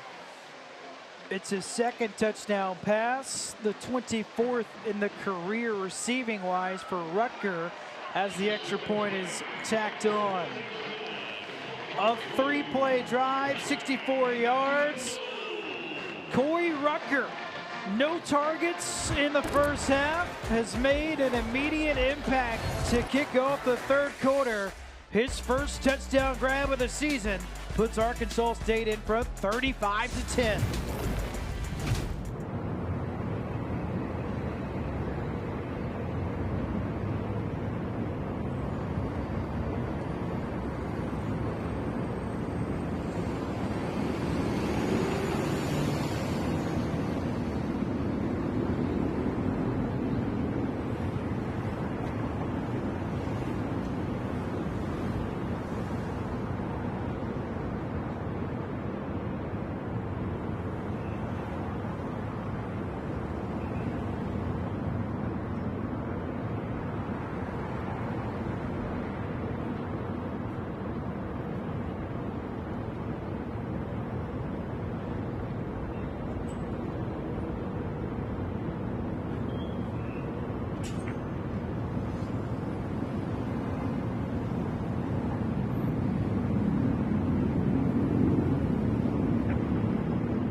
Well, our partner Darryl Green spoke it into existence. A 53-yard bomb to Rucker, capped off by a touchdown. His first of the season, the 24th in his career. Rucker's a great story. He had a magical freshman season at Arkansas State, transferred to South Carolina, came back to Jonesboro. His name will be all over the record books by the time he's done playing. No doubt about it. Jalen Rayner to Corey Rucker. Absolutely fantastic there on that last drive. Fourth game in a row dating back to last season for Rucker, by the way, to have a touchdown catch. This will be another touchback. Then we'll get a look at the SEMO offense. They went 3 and out on their opening drive in the third quarter. The last 5 drives for Southeast Missouri's offense. 2 plays, 18 yards and a fumble. 3 plays, 3 yards. 3 plays, 1 yard. 1 play, 1 yard. 3 plays, 5 yards. That's 12 plays, 20 yards total with 1 turnover. Excellent job by this Arkansas State defense from the middle of the second quarter on. And Arkansas State scored a touchdown 2 plays after they forced the turnover. Yes. So here's Leatherwood, first-year quarterback. First-year offensive coordinator, swings it out to Pedro, their top receiver from a year ago. Nothing there. Trying to run the bubble screen, getting it outside very quickly. Can't get it done because Brandon Barnes gets downhill. Number 8 with the tackle for no gain. Great read and react by Brandon Barnes. He sees the ball thrown. He plants that foot, drives forward, and makes the open field tackle. Great job by Barnes. Rubble's the new running back for Southeast Missouri. They give it to Pedro on the reverse, trying to find some space. Arkansas State prepared for it. Brings up 3rd down. Well, when the play goes away and you're the backside or the corner away from the play, you got to stay home and look for any cutback or reverse. And that's exactly what Trenton Yahweh did. 3rd and long here. 3rd and 6. They have not converted their last 5 third down attempts. Redhawks have 3rd and 6.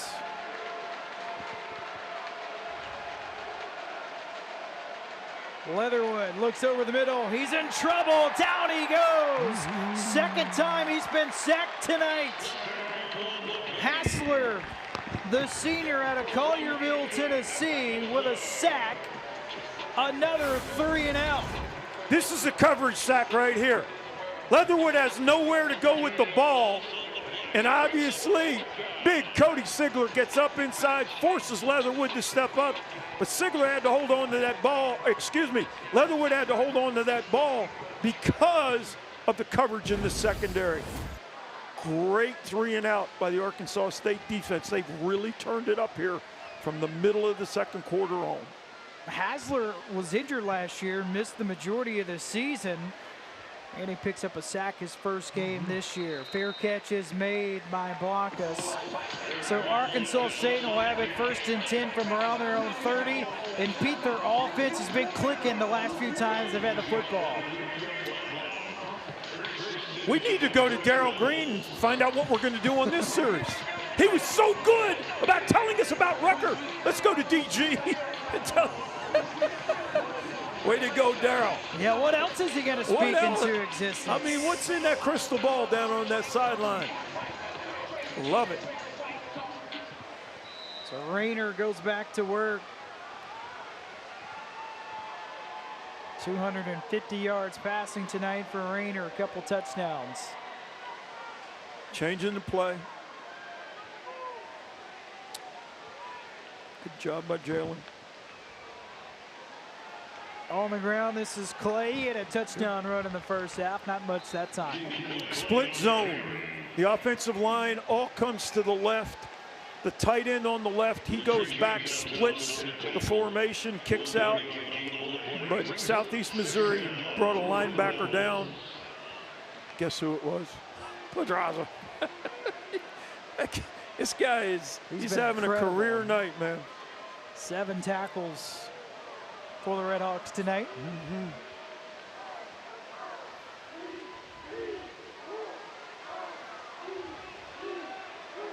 Play clock under 5 seconds here.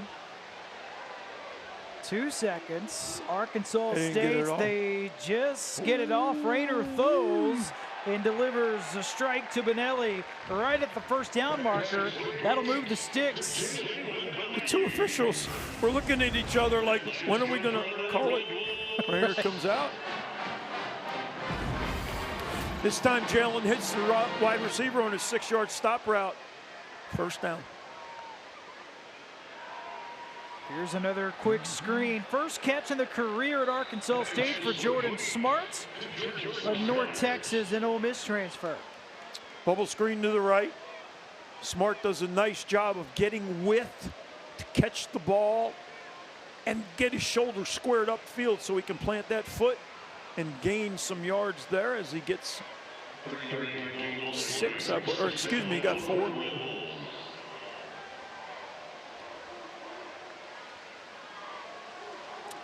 Looks like in this series, Jalen Rayner's calling every play from the line right now.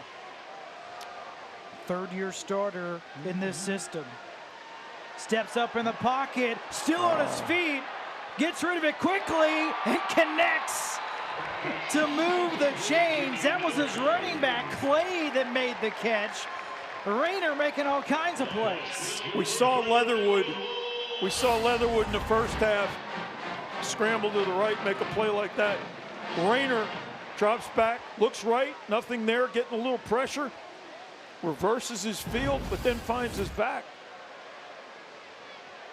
Clay back on the ground, stays on his feet, and it takes a couple of Redhawks to bring him down after a gain of 5. A year ago, there was some concern about Jalen Rayner dropping his eyes versus the rush. Right there, he kept his eyes downfield. He's not having those issues he had a year ago. He's overcome all that. I mean, this guy is playing with his eyes up, downfield, moving his feet. They're all working together. A strike to Benelli. That moves the chains. That's good for a gain of 16. Inside receiver in the slot on the left runs a seam route. Benelli runs the slant behind him. Rayner in rhythm. 1-2, boom, ball gone. Nice delivery, nice timing. Rayner approaching 300 yards passing tonight. I get tired driving 300 yards. This guy's having a great night. Hands it off, up the middle. Clay keeps the legs churning. He picks up 4. You watch the left side of this offensive line with Mason Myers, Tristan Smith, Riley McGahee. They're all coming off together. They're identifying the double teams and then working up to the next level, creating movement on that offensive line for a gain of 4. Jalen Rayner just in control in this offense. Yes. Lobs it for the tight end through the fingertips of Little, almost picked off. Just a little bit too high on that one. That was Townsend that almost RPO with the Tyler. interception. Tyler Little's running the seam, and the ball was a little bit to his outside and too high. So, see what the Red Wolves will do here on 3rd down. They're 3 for 7 tonight in this spot.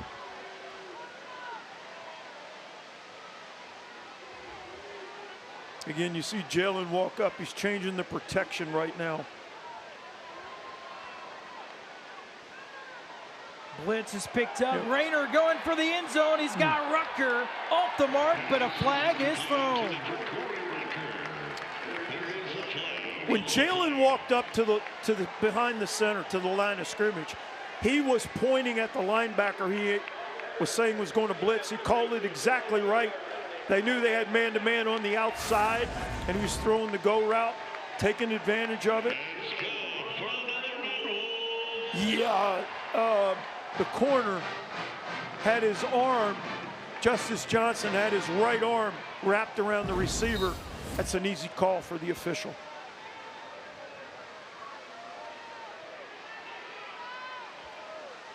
First and 10. From the 14, Rayner keeps it himself. Swerves, navigates through all the traffic. Rayner lowers the shoulder. He's out inside the 4. Again, the unscripted play. This guy is uncanny with his ability to change direction. His vision is excellent. He starts right. Nothing there. Scrambles back left. First and goal. Oh. Play is blown dead. All right. We got a flag on the field. And a rare penalty on Arkansas State. They're first in this half, 4th overall tonight. Yeah, this has been a pretty clean game so far from that penalty standpoint for the Red Wolves. Again, Coach Jones not real happy with it because you're in the red zone. You don't want to lose 5 yards now. He's got to be pleased, though. He was ready for this game to get here because he wanted to find out what he had to work with on both sides of the football. So first and goal from the 8. Back to Spencer. He's wrangled, loses the football, and the Red Hawks recover it.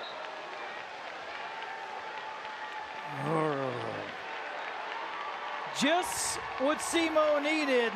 They force a turnover. Cairo comes up with a fumble recovery, the second team all-conference selection a season ago. Ricky Kuhn, the defensive coordinator, says he's the passionate guy, he's the vocal guy, the leader of this defense. He makes a huge play for the Red Hawks. Oh, he sure does. Jeremy Walton knocked that ball out, and Nassim Cairo, who Coach Kuhn called his spirit animal. He's the one that brings the juice for him. He ends up recovering the football, but I can tell you this, Coach Jones will go in tomorrow. They're watching that film. He'll talk about the penalty, now the turnover. Takes points off the board. First turnover tonight on Arkansas State.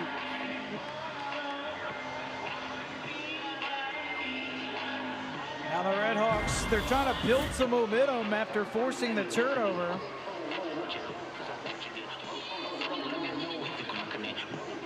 Red Hawks scored a touchdown on their opening drive of the night. Since then, not much. Yeah, the defense for Arkansas State has adjusted. Made some really nice adjustments, bringing those edge pressures. Now the left tackle for Southeast Missouri, he jumps, Rashad Turner. And that'll be half the distance to the goal line. And as with most situations, when you jump offside, Coach Tuke takes him out, says, nope, can't have it. First and 15, backed up here. Kobe Williams checks in, the senior from Oklahoma. Handoff. A little bit of breathing room here for the Red Hawks. Right before the ball was snapped, you saw Arkansas State move, or what they call stem, the defensive line from the right slide to the left. The left tackle, Kobe Williams turned out on the end, and that created the seam off the left side for a gain of 7. Here's the screen. Burns, his first grab of the night, picks up 4. Third and long again for the Red Hawks. Excellent read and react that time by Avante Dickerson for the Red Wolves to get downhill and hold that to a 1-yard gain. Again, SEMO, they converted their first 3 third downs of the night. Since then, 0 for their last 6. That's Robinson in motion. Leatherwood dumps it to his tight end. First grab of the night for Reed. He's upended, but he moves the sticks. Reed's lined up in the B gap between the left tackle, left guard, comes in motion left to right. And then he goes out in the flat. Wide receiver pushes off. Quick pass to the right flat for the first down. Leatherwood keeps it himself. The 6'8" quarterback rumbles out of bounds after picking up 4. Didn't have much out there. Good play by Brandon Grill. The defensive back for Arkansas State. Are you surprised we haven't seen Leatherwood run the ball more? No. No. Their running quarterback, I believe, is Hyder. Pitch to Upton. He's got room. Knocked off his feet after picking up a first down. Simo's found something off their left side, attacking the right side of the Arkansas State defense.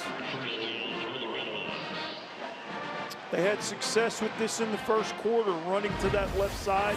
Now they've come back to it here in the third quarter.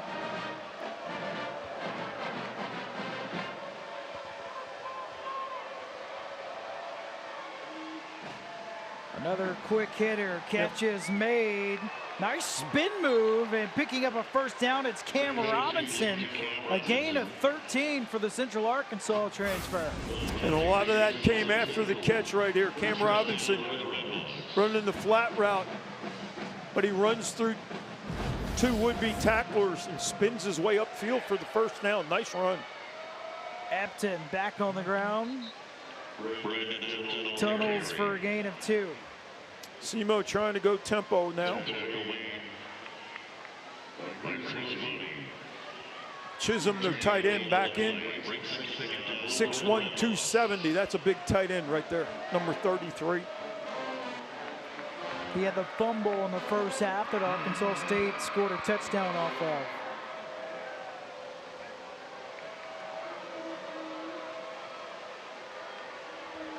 On 2nd and 8, Leatherwood pressured, fires incomplete.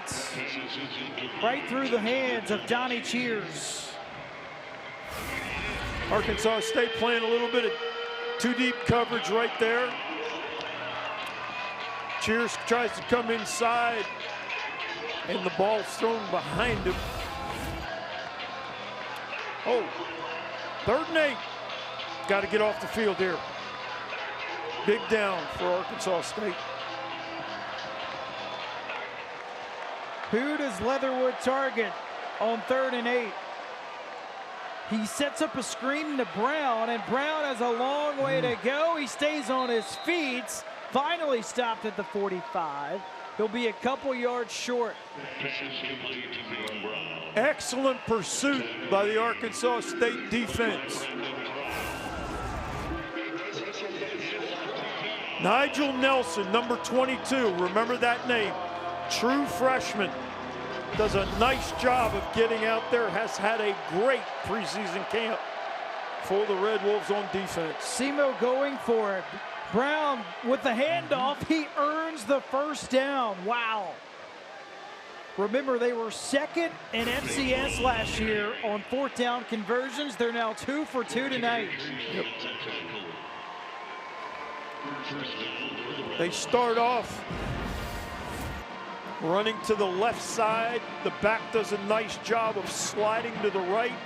Just that little move got him the extra yardage he needed for the first down. Third quarter coming to a close. Quick hitter to Pedro. They want to get him in space. Not much there.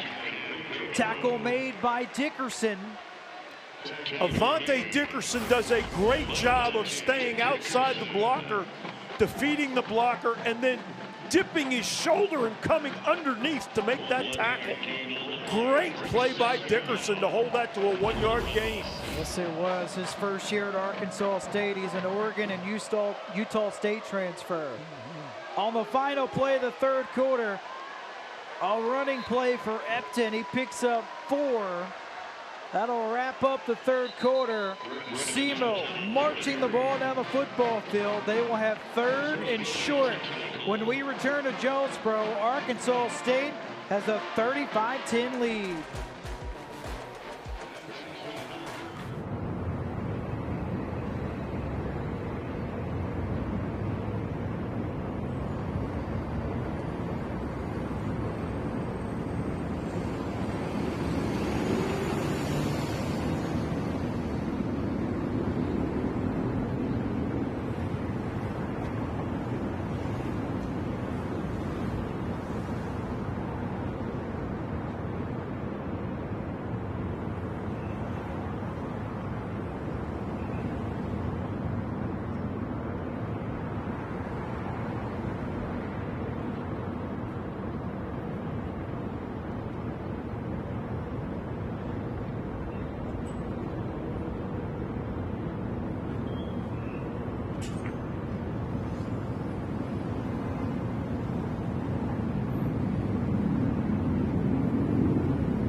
Arkansas State, a lot of success over the years against opponents from the FCS. 15th consecutive season playing opponent out of the FCS, and really have dominated since 2002.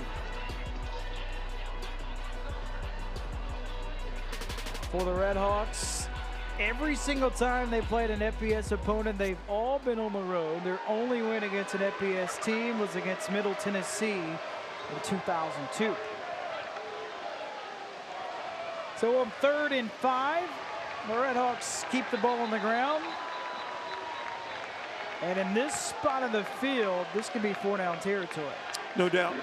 Graham, when Semo put that tight end between the left tackle and left guard, Arkansas State slid their line to that, declaring that the strength. And Semo tried to run the inside zone that way.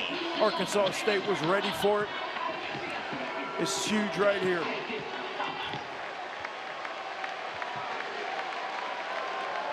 On 4th and 4, Leatherwood throws it to his tight end, Chisholm. He's tripped up, shy of the line to gain. A turnover on down. The Red Wolves get the stop they need on defense. Excellent job of stopping that quick tight end in the flat throw. That time, huge play by Brian Whitehead.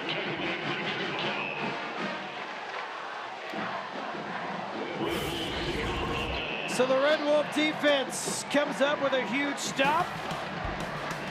14-16 left in the ball game. It's been all Arkansas State in their season opener.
Stop by the Red Wolf defense.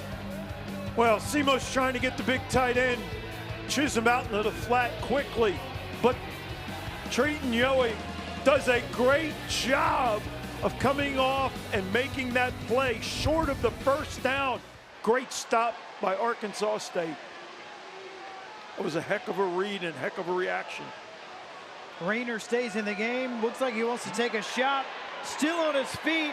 Checks it down the cross. He's got some space. Look at him go. Cross. Tackled from behind at the 45. A gain of 16. What a great way to make an off-platform play. I mean, you talk about having an awareness. Fakes the zone, feels the pressure, knows he has cross going to the right, and then Cross does a nice job of turning a sack into a large gain. Cross now on the ground. Penalty marker is down behind the line of scrimmage in the area of holding. These are game-winning plays. These are difference makers. When the pressure comes and all of a sudden your quarterback can keep his feet, but also be aware of who the check down is and find him and get the ball to him with accuracy, that's huge. Jalen Raynor's really played well tonight. He really has. 6 yards away from 300 passing yards. Another look at that holding penalty. That was McCory Casey that got held. Haven't called his name much. A phenomenal player last year for the Red Hawks. Second team all-conference selection. So on 1st and 20, this will be Clay, the Southern Miss transfer, picks up 4 yards. Arkansas State trying to run the inside zone play that time. Clay starts to the left. Nothing really there. He slides to the right, and nice job by the SEMO defense there.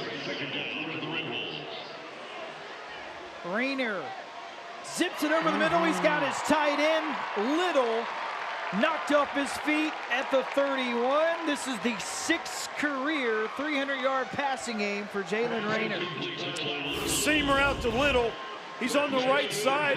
He just runs straight up the field against 3 deep coverage. Nice read by Jalen Rayner. And again, good protection by the offensive line to allow Rayner to throw that ball in rhythm. On the ground to Kenyon Clay. Keeps his feet moving through contact. What do you think of the rushing attack tonight for Arkansas State? Been excellent. The offensive line, like I said, they've identified double teams. They've come off together, but they have a surge. They're pushing this defensive line for SEMO back, and the backs are able to cut off it. The other thing I really like about these backs, especially Clay, on contact, he accelerates his feet. He doesn't stop and go down. He pushes the pile back. Runs behind his pads. Strong lower body.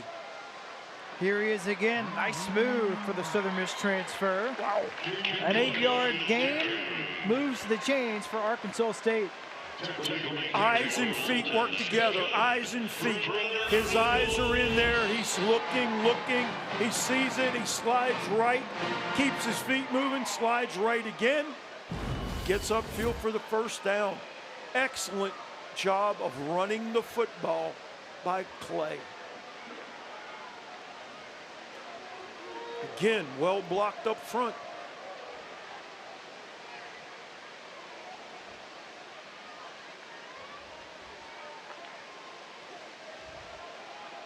Steady diet of Clay on this drive. That time he's bottled up, tackled behind the line of scrimmage by Thompson.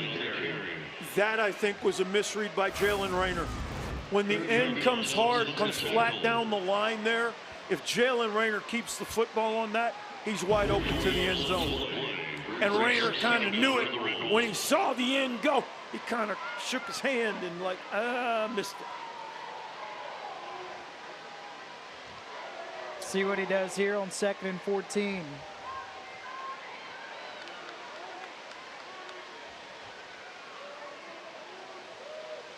Cross, the new running back. Changing the play. Rayner. Oh. Well, the play clock was ticking down. Butch Jones has to utilize the timeout. First timeout taken by Arkansas State in this half. So the Red Wolves have 2nd and 14 when we come back. They're up 35-10 over SEMO.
Welcome back to Jonesboro. Arkansas State leads Southeast Missouri 35-10 alongside Pete Cordelli. I'm Graham Doty. Two teams playing each other for the first time in 7 years. You get a look at the preseason poll in the OVC and the Big South. The two conferences combined to play football. Redhawks again made the playoffs last year. Well respected coming into this year. Yeah, Coach Tuke has done a great job. This is his 12th year at SEMO. That last play, that's a red action tomorrow in the film room. Coach Jones wasn't happy. Wide open on this side of the field. Catch was made by Benelli. He gets dragged out of bounds.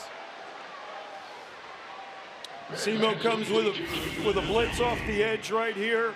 Jalen Rayner sees it, does a nice job. It's a corner blitz, gets the job to Benelli. Big gain, is still 3rd and 1. Play on the ground, rumbles forward, moves the chains for a first down. Arkansas State will have it around the 10-yard line. Inside zone to the left that time, good movement. And now the Red Wolves 1st and goal. This is the 7th time tonight Arkansas State has been in the red zone. They're 4 for 6. Yeah, the last time down here they had an offside motion penalty, and then they had a turnover. So have to correct that. Be nice to get one more score on the board here. Play clock ticking down. Rayner in zone. It is caught for the touchdown. Jalen Benelli, the Wagner transfer, his first touchdown at Arkansas State. This RPO has been good to the Red Wolves down in the red zone, so that now you fake the inside zone, but you throw the slant. Benelli does a great job of turning his body to shield the DB away from him and make the catch through contact. And Rayner puts the ball right on the receiver. Excellent catch by Benelli. Benelli was the leading receiver for Wagner the last 2 years, already making an impact at Arkansas State as the extra point. It's up and it's good. That was a 9-play drive that took 68 minutes, almost 5.5 minutes. All Arkansas State tonight, 42-10. The Red Wolves are rolling at home. Jalen Rayner, his 3rd touchdown pass tonight.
42-10, Arkansas State all over Southeast Missouri. Red Wolves rolling at home to kick off the season. They got a big one next week. Staying in state, taking on the Arkansas Razorbacks in Little Rock. Over the head, touchback. When you throw the ball, when you're in the red zone and you're throwing the ball into the end zone, quarterbacks are taught for a receiver from the goal line to 5 yards deep, put the ball from the numbers to the knees, keep it low. From 5 yards deep to the back of the end zone, throw it high so that if you miss, it goes out of the back of the end zone.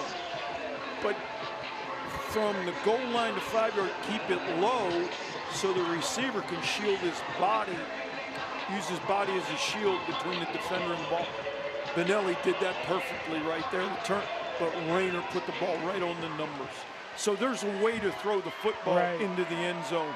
And Rayner's done an excellent job on the RPOs tonight for touchdowns.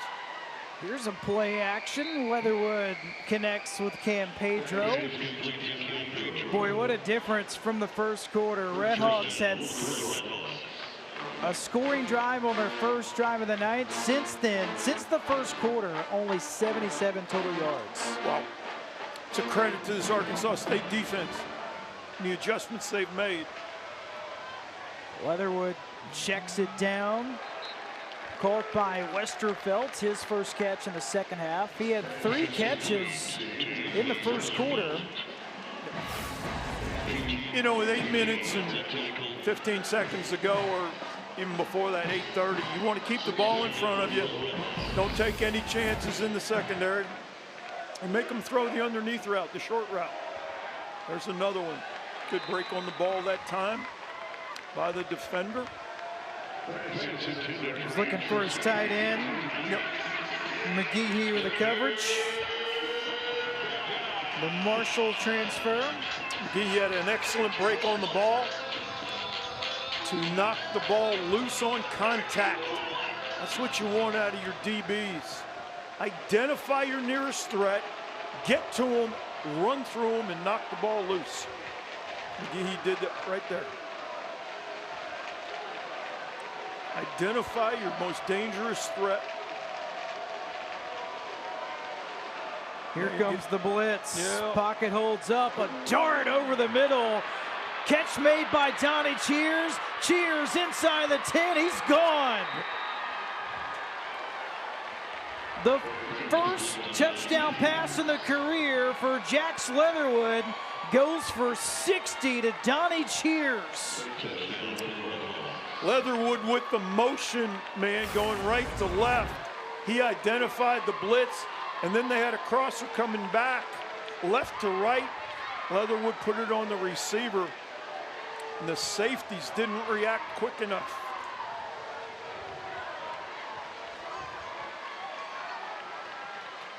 Career-long catch for the junior from Marion, Arkansas.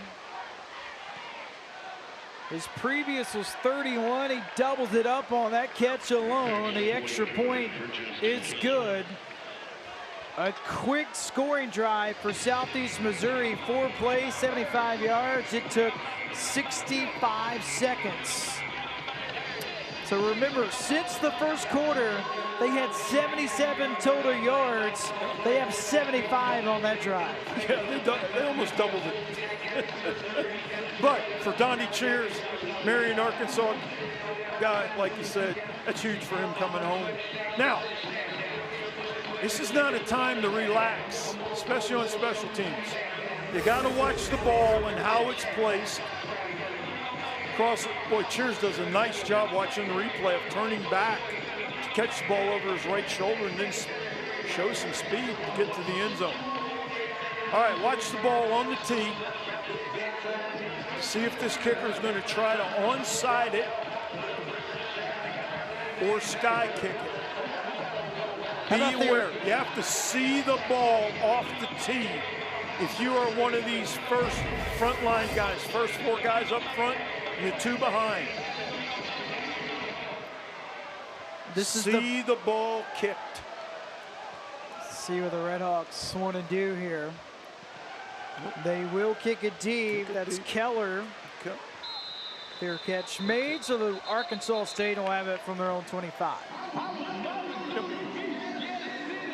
Yeah, you don't want to risk returning the ball there and have something happen, so let's see. So Rayner stays in the game. He's got a chance for a career high here. His career high in passing yards is 383 against UMass in 2023. Right now he's sitting at 345. With 7:51 left in the game.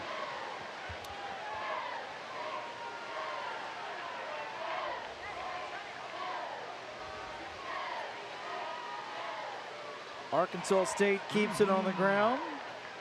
The Red Wolves tonight have rushed for 130 yards. Nice job by Clay that time. Inside zone, starts left. Not much there. Again, slides, breaks it back to the right, and gets 4 yards on first down. Nice game.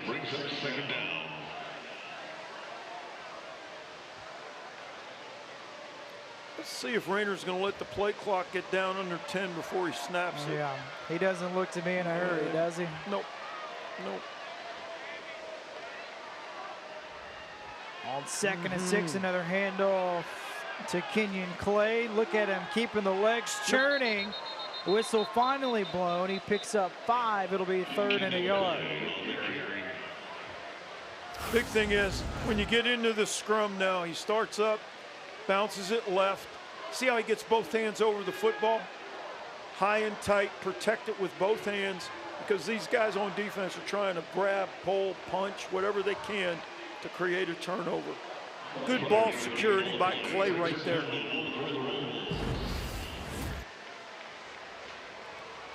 So Clay in his debut, 14 carries tonight. He does have a touchdown.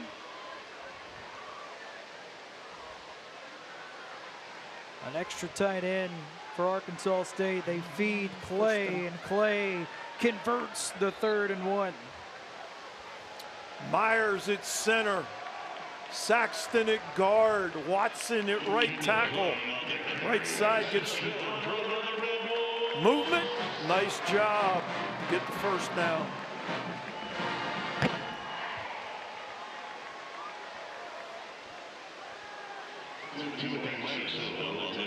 Cedric Hawkins, a new running back, is in for the first time. Yeah, good to see him back. Oh.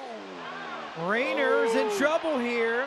Looks like Arkansas State is able to pounce on top of it. Noah Smith, the offensive lineman, with the recovery. It's actually Watson with a recovery. So we got a new quarterback in. A lot of new faces, and on the first snap to Flowers, wasn't a clean process. Nope.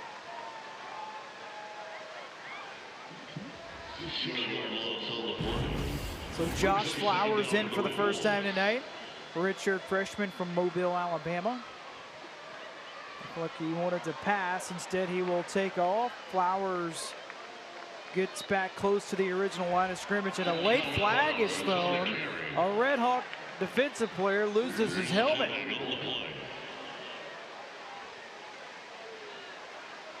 It's Jeremy Walton that lost his helmet in the process.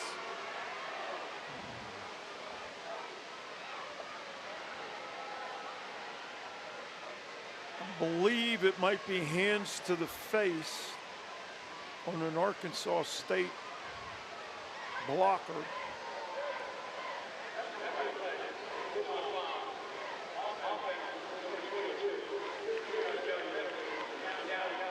Okay.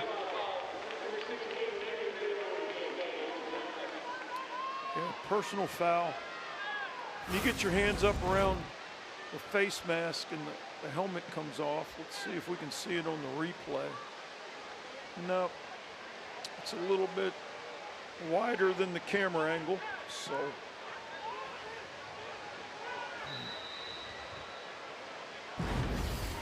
So it backs Arkansas State up all the way to their own 21.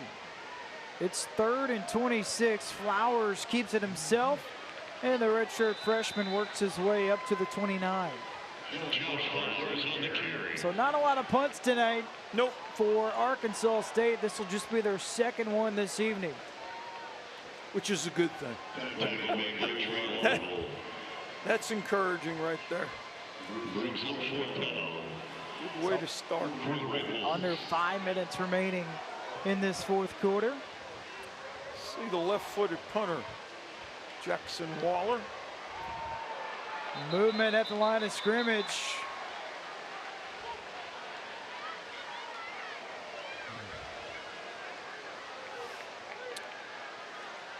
You know, in short yardage situations, quarterbacks do use the hard count. I haven't quite seen it on the punt. That's a first, that the punter used the hard count to draw him offside. Well, hey, he got 5 yards out of it. No question. Do it again. There you go.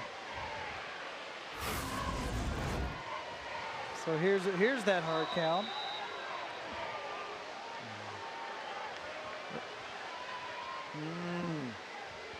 The long snapper turned to his left, and when he did that, number 51, Versimo jumped in the gap. That was Robert Dover. So the 2nd punt of the night by Waller. It's a good one, and a difficult catch is made by Cam Robinson. Yeah. For the fair catch. It's a punt of 48 yards for the freshman Waller.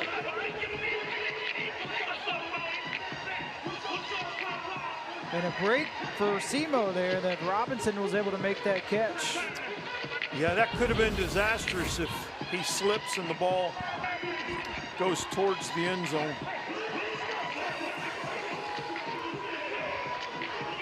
So for Simo, how do you feel their offense has been? Again, breaking in a new offensive coordinator, new quarterback on the road to begin the season. I think the first quarter and a half, they were in a rhythm, and then Arkansas State made some adjustments. Arkansas State defense made some adjustments and really turned up the heat on them.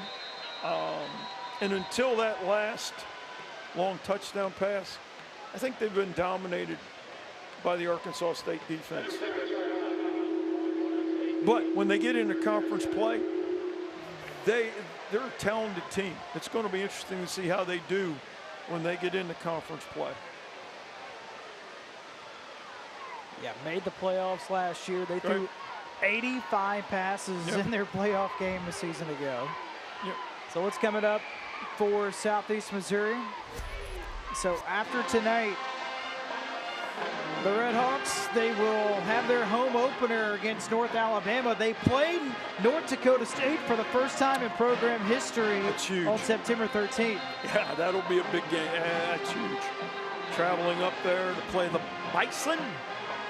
So that'll be interesting. Then they get Southern Illinois at home. So this team has talent. The Redhawks have some talent. And it'll be interesting to see how they progress. Leatherwood throws the ball well. I mean, when he sets his feet, he's got some receivers that can catch it. So it'll be interesting to watch him.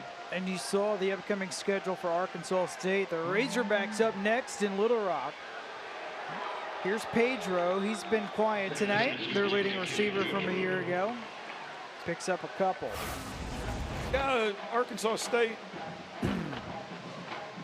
going to Little Rock next week to play the Hogs, and then come home to play Iowa State. So 2 big ones coming up in the next 2 weeks for the Red Wolves.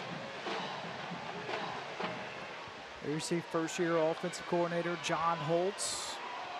Was a high school coach in Georgia a season ago. There's a nice completion to Westervelt. He's had a really good night receiving. Again, only 1 catch in his career coming into tonight. He's the leading receiver. Back shoulder throw against man coverage right there. I mean, Leatherwood put it right on him, and Westervelt makes a nice catch through contact. Leatherwood steps up, checks it down to Cheers. Cheers, the 60-yard touchdown grab last drive. Still playing hard for the Redhawks. Oh, yeah. He's got a first down. SEMO doing a nice job getting the ball out on the perimeter now. Trying to make this defense run east and west. I think before long, they're going to go to a chunk play. Oh, there's some pressure. Big hits at the 45. Cam Robinson took a lick. Boy, did he ever.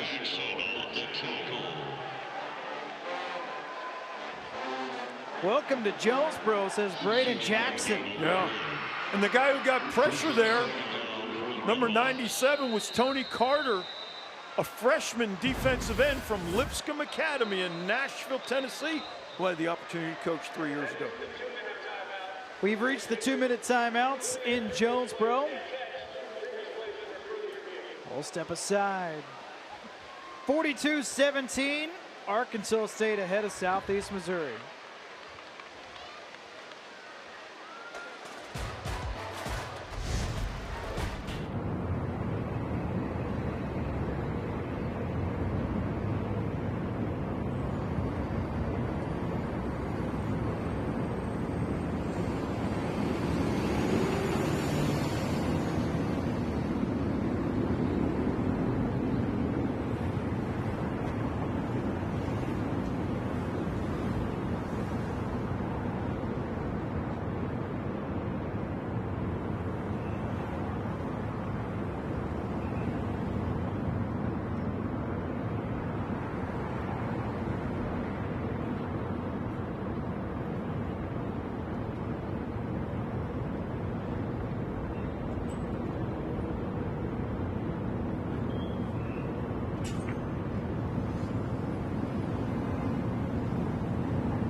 So the previous play was reviewed and it was determined a targeting penalty on Braden Jackson.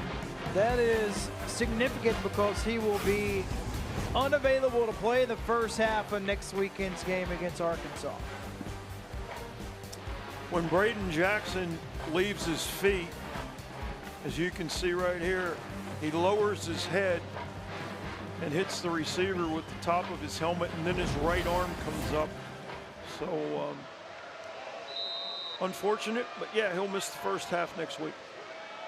Leatherwood looks left, delivers to Cam Robinson, who picks up 7 yards on first down.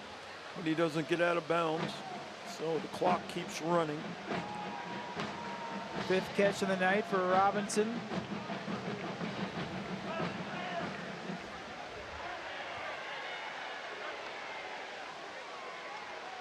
Pump fake for Leatherwood, and he gets drilled. He goes down for the 3rd time tonight.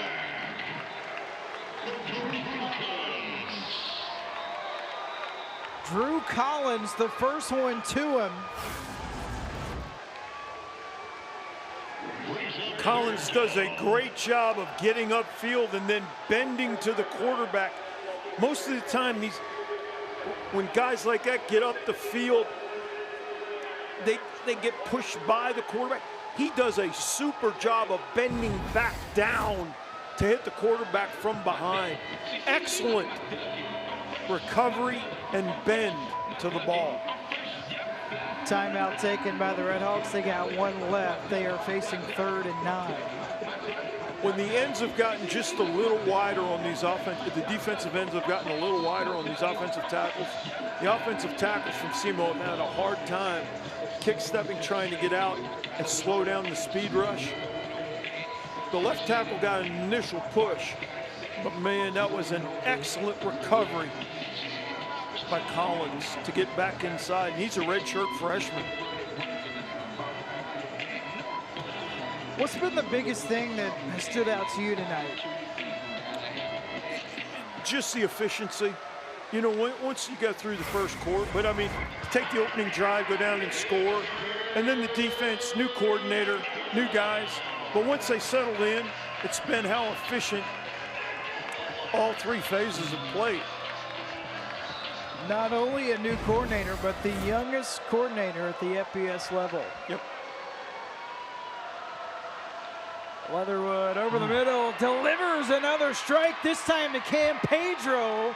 2nd touchdown pass tonight for Jax Leatherwood. This one from 31 yards out. Yeah, I mean, Leatherwood throws at him under duress and puts the ball right on him. RPO, he's getting a little pressure in his face, but Pedro just does a nice job of beating the defensive back in man coverage. I thought it was fun in our conversation with Tom Matukowicz. He told us, you know what? He likes tall quarterbacks. You can't teach him to get any bigger. He just likes how they can survey and see everything. Well, they can throw over, too. I mean, he's 6'8", but when he puts his arm up, I mean, it's pretty much that release point. It's a 7-footer, man. I mean, yeah. We're trying to knock that down. Yeah, I mean, as long as his arm is, we're looking at the 7-foot range, and then the ball comes out. His follow-through is very good. I can see why Coach Tuke likes this guy. And when we asked him about how did you get in touch with him, a former Southeast Missouri coach who's now a quarterback trainer in California recommended Jax Leatherwood, and they watched him and they really liked him. So yeah, Coach Brady, a big reason why Leatherwood ends up in Cape Girardeau, because Coach told us he doesn't really go to the West Coast to find players, but he's got one in Jax Leatherwood. What a bright future he has. No doubt, no doubt. That was a 7-play drive, 82 yards. It took 2.5 minutes. These receivers for Southeast Missouri, they run good route and they catch the football well. So again, it'll be interesting to watch this Southeast Missouri Red Hawk team as they progress through their conference.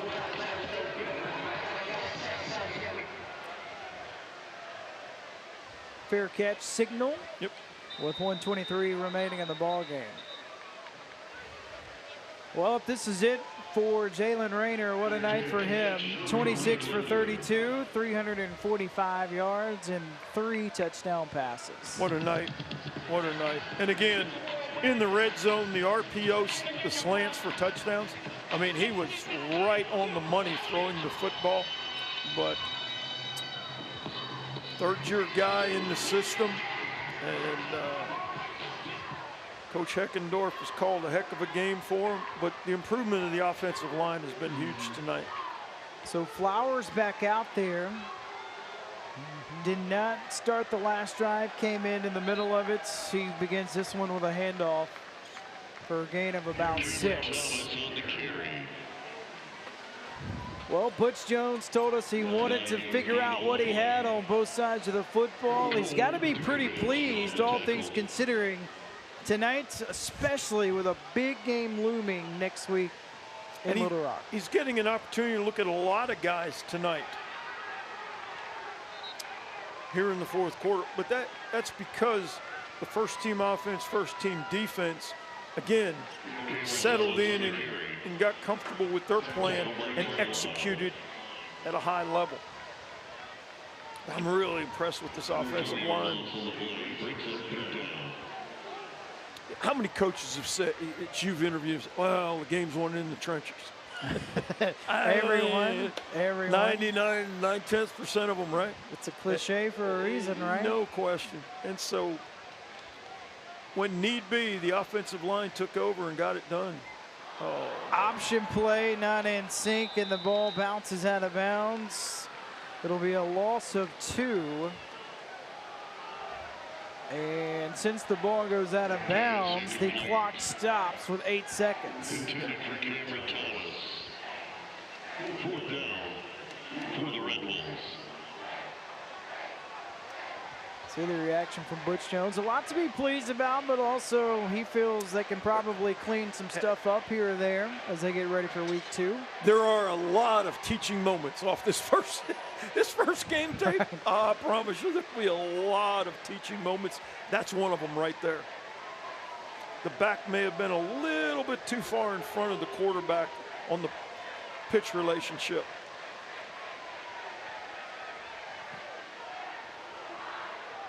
Ooh, another booming punt by the freshman. Here is Robinson. Picks up a block. Robinson, flag is thrown. Robinson across midfield, cuts it back, stays on his feet. He could score. It's a foot race. He gets around the punter. He takes it inside. There are multiple flags on the field right around where that block was picked up. It was a punt of 52 yards taken to the house by Robinson. The Arkansas State player still down right around that block where the block occurred at the 25. Yeah, that one was pretty obvious right in front of the officials there. Hopefully, the young man from Arkansas State's going to be okay.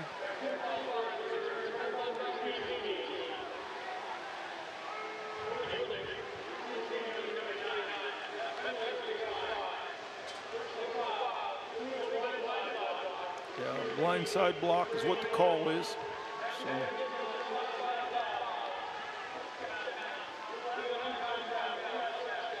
So you can't end the game on a penalty that's accepted, so we will have one play with triple zeros on the clock. But here's the play, and you'll see the penalty block coming up right here. Right to your left. Yeah.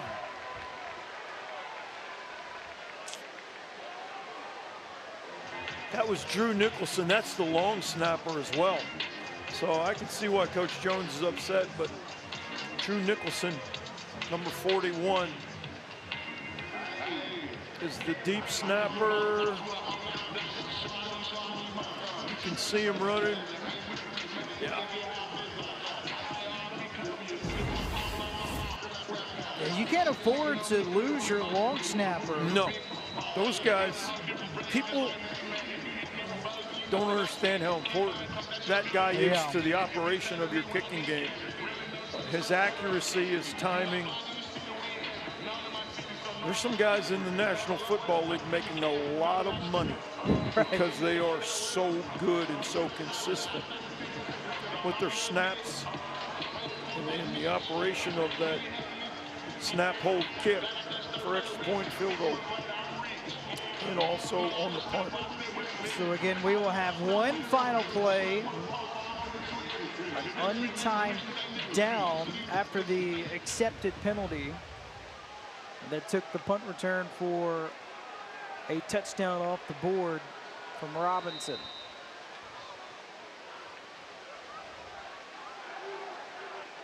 There's only one receiver on the field. Semo will just keep it on the ground with Brown. So Arkansas State begins the season with a 42-24 victory over Southeast Missouri. Big win.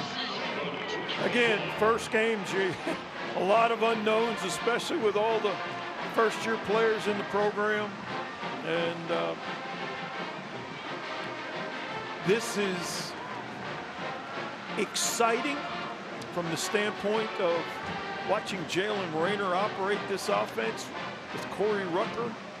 The running backs did an excellent job, all 4 of them basically, but Cross, Clay, Spencer, and this offensive line playing together for the first time did a very good job. On defense, the adjustments that were made really paid off from the middle of the second quarter on.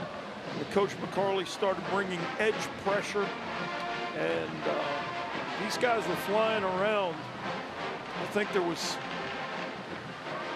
our statistician Lamar Chance did a great job of 12 plays and 20 yards there in 5 straight series. So that was the turning point for the defense to come up and make some stops and get off the field. So great start for the Arkansas State Red Wolves to the 2025 season. We'll get ready to show you the final stats. You touched on it. 3 different running backs scored tonight for Arkansas State. Jalen Rayner was sensational to begin his junior season. Almost 500 yards of total offense, almost 150 on the ground. A lot of those yards were pretty late for SEMO. But what stands out when you see the final stats? Well, it's very impressive, like you said, with the total yards, rush yards, pass yards. But the one you can circle that's going to be a big point of emphasis, 3 turnovers. First games, I know, but you can't turn the football over, and especially when you're in the red zone. You get a motion penalty, illegal procedure penalty, excuse me, and you got to move it back. Then the next play you fumble. And those things have to get cleaned up. But the biggest improvement, this is another cliche that most teams make, is from game 1 to game 2. So, and obviously, Arkansas versus Arkansas State never happened before. First time in program history for both schools. War Memorial in Little Rock. Where else would you rather be? No question. But Jalen Rayner, 26-32, 345. 3 touchdowns. How about that? We did see a lot of high-level quarterback play tonight, especially for Jax Leatherwood making his collegiate debut. And with a new coordinator, you know, but I'll tell you, his receiving core is impressive. They made some nice catches. But Leatherwood at 6'8", 255, he can throw it with accuracy. So it'll be fun, like I said, to watch this Southeast Missouri football team progress through their conference.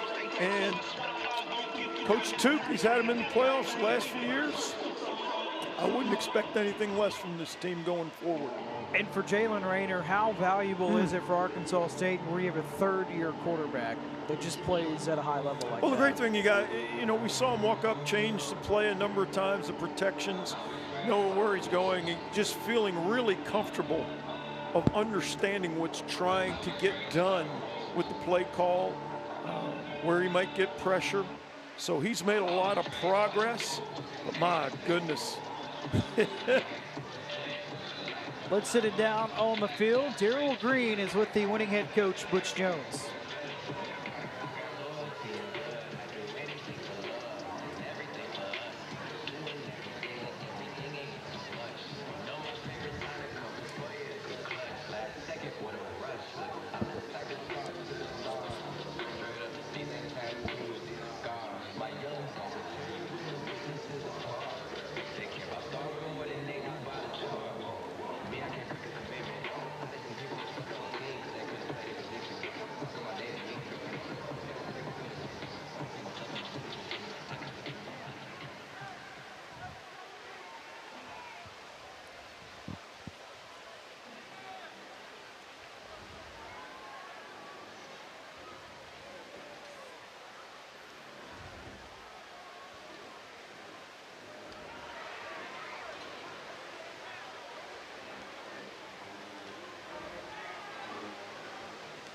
Well, that'll do it for us from Jonesboro as Arkansas State is victorious 42-24. For my partners Pete Cordelli, Darryl Green, I'm Graham Doty signing off from Jonesboro. Red Wolves win their season opener 42-24. All games are airing on the ESPN network, streaming live and archived on the ESPN app. This has been a presentation of ESPN.